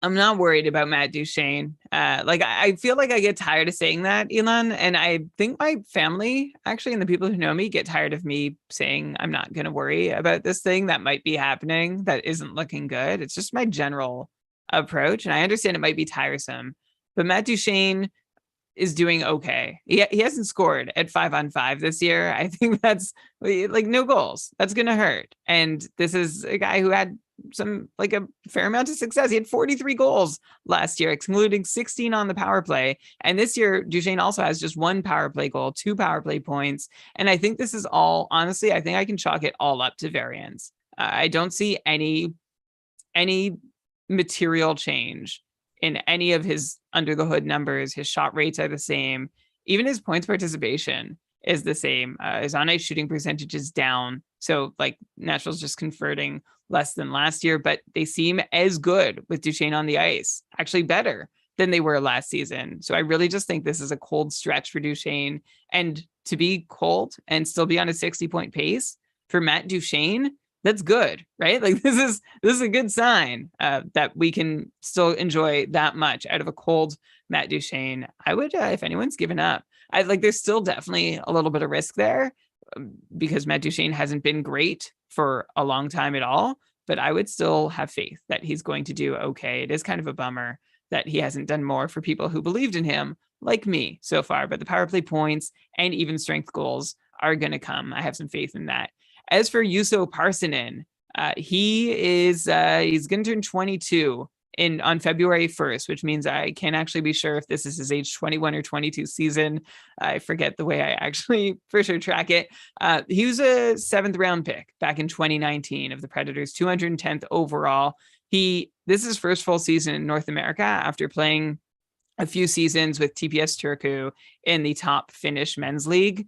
And in Milwaukee of the AHL, Parsonen's been doing pretty great. 2 goals, 7 assists for 9 points in 10 games.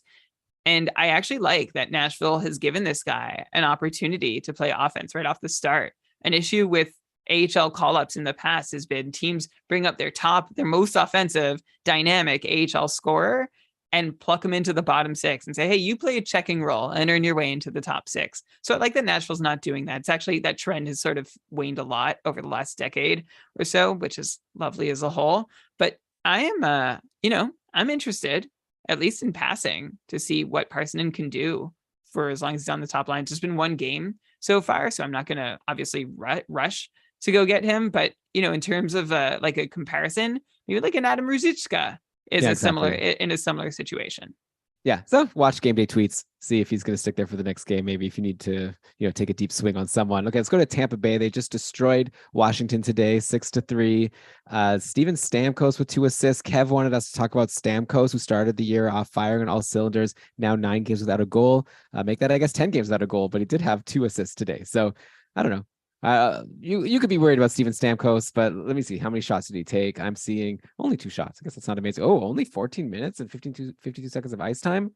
What is going on there? Okay, so Brian, are we concerned? And the game before, he had only 15 and a half minutes. So I think we are concerned. We should find out what's going on here. Yeah, there seems to be a little bit more to the story because he was playing 20 minutes a night, often more, for the first chunk of the season. So to see his ice time plummet, like 17 minutes a few games back against Buffalo, 15 and a half minutes against Washington. And what'd you say today? 14 minutes? Yeah. That's concerning. He's still taking almost 4 shots a night over the last few games. So that's something. But I guess so maybe that makes me think that maybe it's not a hand situation, but maybe he's a less effective shooter. Maybe he's having a hard time moving around the ice. Elon, this could be like a Logan Couture situation where the team keeps playing a guy and we see his numbers dip and he's not healing or getting better. I'm a little concerned. There's nothing I can do about it, though.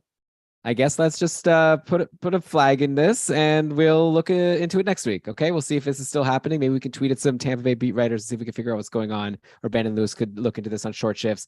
We should also probably mention a couple defensemen. Mikhail Sergachev, huge game today, 2 goals and 2 assists. He's on the top power play now. Hedman was on the second power play, no points. So would you be nervous as a Hedman manager at this point? First of all, great for anyone who drafted Sergachev. I think I brought it up on a couple shows ago that it looks like he's having a breakout season. That was while he was still power play 2. Now, I mean, sky's the limit, right? So, and then I guess the other defenseman, there's a guy named Nick Perbix who had a goal and an assist today. And he's been pointing also somewhat recently. So I'd be curious to know if he's someone for deeper leagues, maybe that you're interested in, or maybe you don't know. But anyways, someone that maybe we could all just if you need D, someone you can try. But yeah, what's your thoughts on the Hedman Sergachev situation? Well, we've seen this situation happen in the past. And what normally happens is Sergachev plays a few games there. Everyone's like, oh, is the torch being passed? And then Hedman just steps right back up. And that's it. And it doesn't seem to be like an antecedent or precipitating factor. It just is. But I will say, Hedman today, so he kind of blew my narrative by putting 5 shots on net today. But in the 6 games prior to today, Victor Hedman had a very un-Hedman-like 6 shots total, including a game with no shots at all, which does not happen often for him. So again, Elon, this is another question for a Tampa beat writer or anybody who's listening who happens to be watching the team closer than we're able to or knows more. Something seems to be up. Hedman generally shoots more often than he has lately. So I want to know why he's not shooting. I want to know why Stamkos is playing so few minutes. And I'm also as curious as you are. The answer of what to do here is not much because Sergachev is probably gone already. Hedman is probably on your roster. Can you trade Hedman for Sergachev? Oh, I love that. I love that idea. I don't think I would be so bold to do that. Would you? Trade Sergachev for Hedman, or I wouldn't go like, buying low on Hedman. you would or you wouldn't? I would not go buying low on Hedman. Maybe that's foolish, but these shot counts really have me shook. So I guess you're saying Sergachev at this point is someone you'd rather have than Hedman. That's like tough to swallow, but I mean, it could be the case. Huge game today. You definitely could probably get Hedman for Sergachev right now. If I could trade Sergachev for Hedman, I would do it. And as Kyle and Chet is reminding us, and as I said on the outset, Hedman had 5 shots tonight. So like he's broken that pattern. I'd rather Hedman than Sergachev, but it's not. Yeah, it's a little tricky. Concerning. Yeah, like tricky.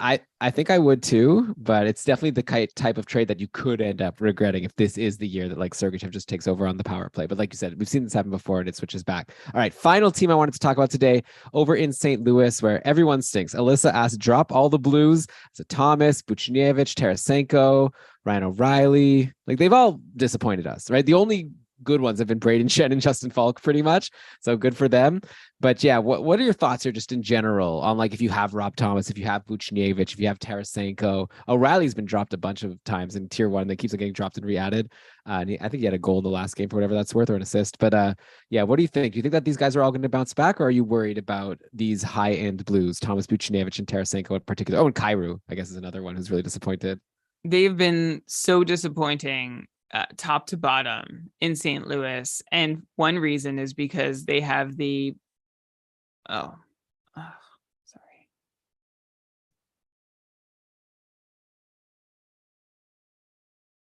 What's going on?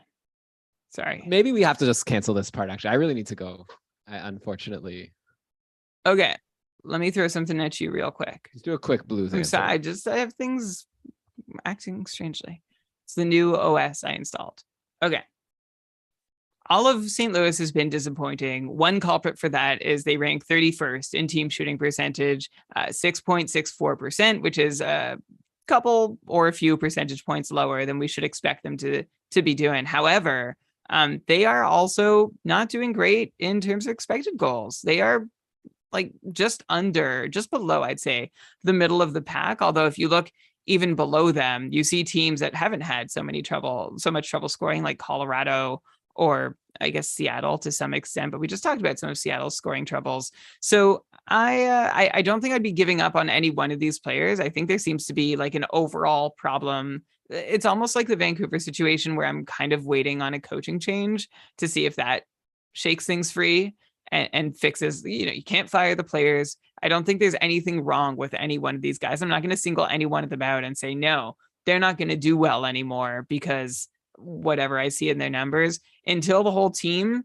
starts figuring out, if one or two guys get left behind, I'm going to look at those guys. But so far as the whole team is struggling to do anything, I'm not going to sour on any one player. That to answer the question of what to do with any of those players, if you have them, you probably just hold. I don't think there's a whole, like if you're in a shallow enough league, maybe you can stream out, I don't know, Kyrou or Buchnevich, or test the trade market, see if anyone wants to buy low and take on that risk while we wait for St. Louis to right the ship.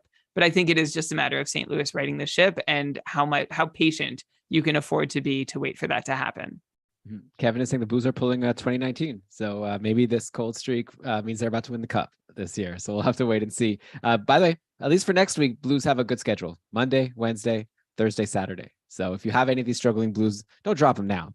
Hold on to your Rob Thomas or Buchnevich, and hopefully this will be the week that they start heating up, and at least you're getting games from them, as opposed to if you drop them for someone else, it might be for someone who will be on your bench. Okay, Brian, this has been so much fun. Thanks everyone for listening. Hope you enjoyed the episode. We'd love to hear from you. Tweet at us for as long as Twitter is still around at Keeping Karlsson. We'd love to hear your feedback, and we answer advice questions over there. We also answer a ton more advice questions and in a lot more depth over on our Patreon Discord channel, or server, I should say. And so come join our community. We're having a lot of fun there. And if you like the show and you want to help support us and also get some cool perks, check it out over at keepingkarlsson.com/patron. We'd appreciate a 5-star review wherever you listen to your podcasts. But I guess that's enough from me asking you to do things. So I just want to ask you all to have a great week in fantasy. Good luck. Okay. But with that, Brian, let's cue the outro music. Why don't you go ahead and read us the credits? All right. This episode of the Keeping Karlsson Fantasy Hockey Podcast was presented by Dauber Hockey and powered by... I'm really screwed. Sorry, Elon. It doesn't have. Okay. I'm gonna just give me 10 more seconds here. I'm out of sorts. Okay. All right. This episode of the Keeping Karlsson Fantasy Hockey Podcast was presented by Dobber Hockey and powered by our patrons, including our super supporters, Kevin, Aaron, Tyler, Andrea, Tom, Ryan, Derek, David, Rub, and of course, Patty. Thank you to our couple coordinator, Kevin A. Bear, and our team of co-commissions. Thank you, Elon and Shems Ben Amor, for keeping the amazing stream of fantasy news rolling over at GameDayTweets.com. Thank you, Ben and Lewis, for 2 amazing Short Shifts episodes a week. I actually listened to both of last week's today. It's never too late to sort of like, it's good to remember where we came from and what the narrative was, what the trends are. I think there's still some info to be found a few days after the fact. You can follow them at Short Shifts KK. Thanks to Dave for a weekly episode of the NHL Stream Scheme. You can follow him on Twitter at NHL Stream Scheme. Logo art by BrandonWeeb.com. Outro music by Pat Roach. This episode was researched with help from Dobber Hockey, Frozen Tools, Dobber Prospects, Natural Stat Trick, Evolving Hockey, Cat Friendly, The Athletic, HockeyGoldies.org, Hockey Reference, Hockey Viz, Hockey Database, Elite Prospects, and Yahoo. Awesome stuff, Brian. Thank you so much. Again, looking forward to a couple more Short Shifts episodes. Looking forward to listening to today's stream scheme from Dave, which has already dropped, and I'm going to listen to that really soon. And then Brian, of course, always looking forward to talking to you every Sunday, and we'll do it all again next Sunday. Just tell me what I need to do in the meantime while I'm waiting. Well, I want you to do what you said everyone should do, which is enjoy your week. Hope you have a great week, but also along the way, do what you can to make sure that fantasy hockey is for everyone. And also consider donating to PJ's Movember campaign to the link in the show notes. Thanks. Bye. Okay. Cool stuff. Thanks again, everybody. Thanks, pal. Talk to you later. Okay, bye. See you. All right, let me end this thing. Where's the